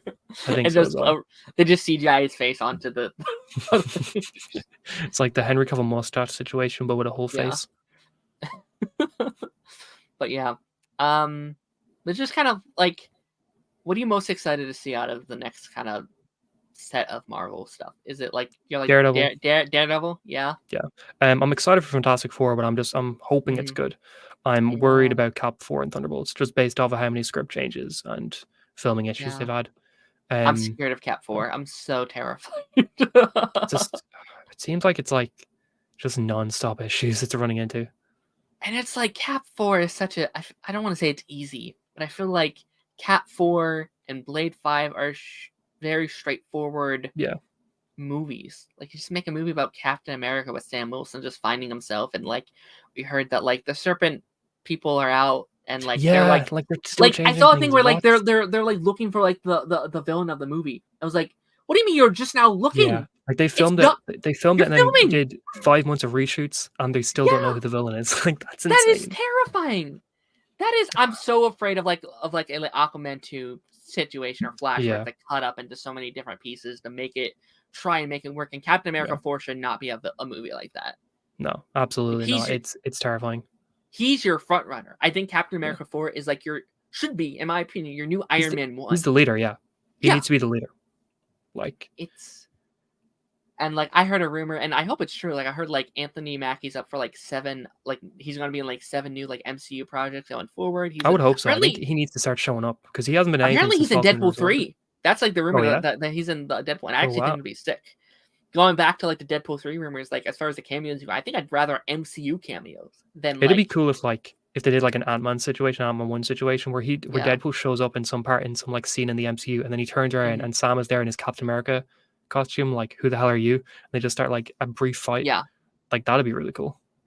I even like the idea of like people have said like, oh, they're going to like kill like the Fox world. I think that's probably true. I even like the idea of them going back to like pure MCU scenes, like as they've said, like maybe it's revisit them.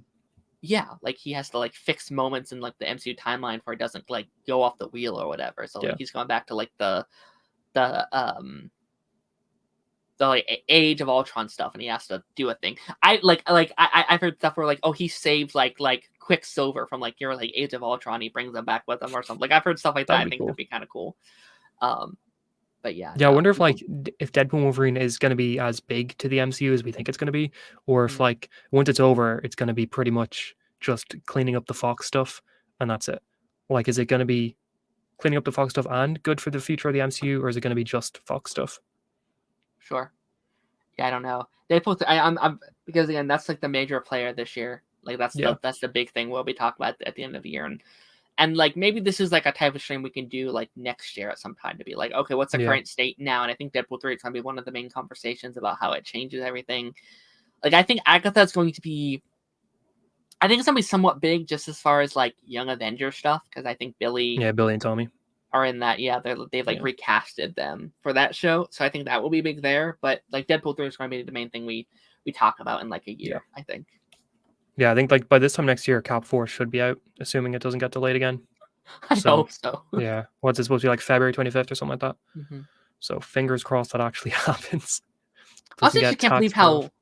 Like, I can't believe how clean Deadpool 3 has been, though. Like, that feels like the one Marvel project that hasn't been, like, not had delayed or, you know, I mean, they had, like, some reshoots, but not to the extreme as some of these. I think it's because Ryan Reynolds has been, like, in charge of it pretty much. Whereas, like, everyone else has sort of still had Feige in charge. Whereas, like, Deadpool 3 seems like Ryan Reynolds was, like, taking over a lot of it. Yeah. Which is great. Could we just have him in charge? No, I was kidding. He probably wouldn't end up well. But, no, I think... I don't know. I think maybe you need to. Well, I mean, I guess that's just like a conversation about how you should go smaller, right? If there's only one thing you got to focus on instead of like 75, right? Yeah. So you have 5 projects to like take care of or like whatever. You don't have to have as much of a. Yeah. You also like whenever like something goes wrong, you're not worrying about scrapping 10 projects. It's like focus on cleaning up these 2 projects rather than the 7 you've got coming out. Mm-hmm. Which also does make me think maybe it doesn't have as much of an effect on like everything as we thought. Yeah. Like maybe it is kind of on its own a little bit as far as like the consequences of everything. Like it doesn't like the universe breaks at the end of the movie and Secret Wars is next year, guys. It's like, oh, wait, no, you know, whatever. So maybe it is. Yeah, that's what I'm wondering, because like I feel it's very much a situation that if it was going to be leading to big Secret Wars changes, then the film wouldn't be coming out when it's coming out. Like if Secret Wars is now 5 years away instead of 2 years away, like Deadpool 3 probably wouldn't be coming out now, because you don't want your giant thing that leads into Secret Wars coming out 5 years before Secret Wars comes out. So Yeah, we'll see. we will in fact see. All right, and I think that's kind of the end of our MCU discussion. Connor, The do you want to? MCU is dead. The musical cinematic universe starring Timothy No! Chalamet and Austin Butler is coming out. No. Oh, that sounds Did you see cool, that tweet? actually. No, I did. He was Timothy was like he's I forget what biopic he's going to be in musical wise, but he was like he wants Austin Butler's Elvis to show up in it so he can have his own MCU. And I was That's like, funny. So Connor, what are you Mhm. working on? Where can people find you? What's going got on with an you? MCU video coming out tonight probably. Also, I want to talk about the Superman stuff James Gunn put out, where he was like, "This is what is inspiring the film." And he had a couple of different comic book panels. He had like the Donner films, the animated series, All Star Superman, Superman for All Seasons, like a couple of random things in there. So I wanna do something on that. Heck yeah, fun stuff. You're really pushing the YouTube stuff, so it's really fun to see you back on all the. I'm trying to do it. Got like 3 TikToks a day, and I was like, this man's on top of it. This I man's stopped for a few killing it. days. I was like, all right, that's too much. I get it. I struggle to get that like one up. I tried. I've been trying to do one short and then one TikTok a day, and sometimes like I haven't done a short in like 3 days. I should probably do get it or whatever. Shorts are so random. I feel like sometimes they do great, sometimes they don't. It's like really hard to tell.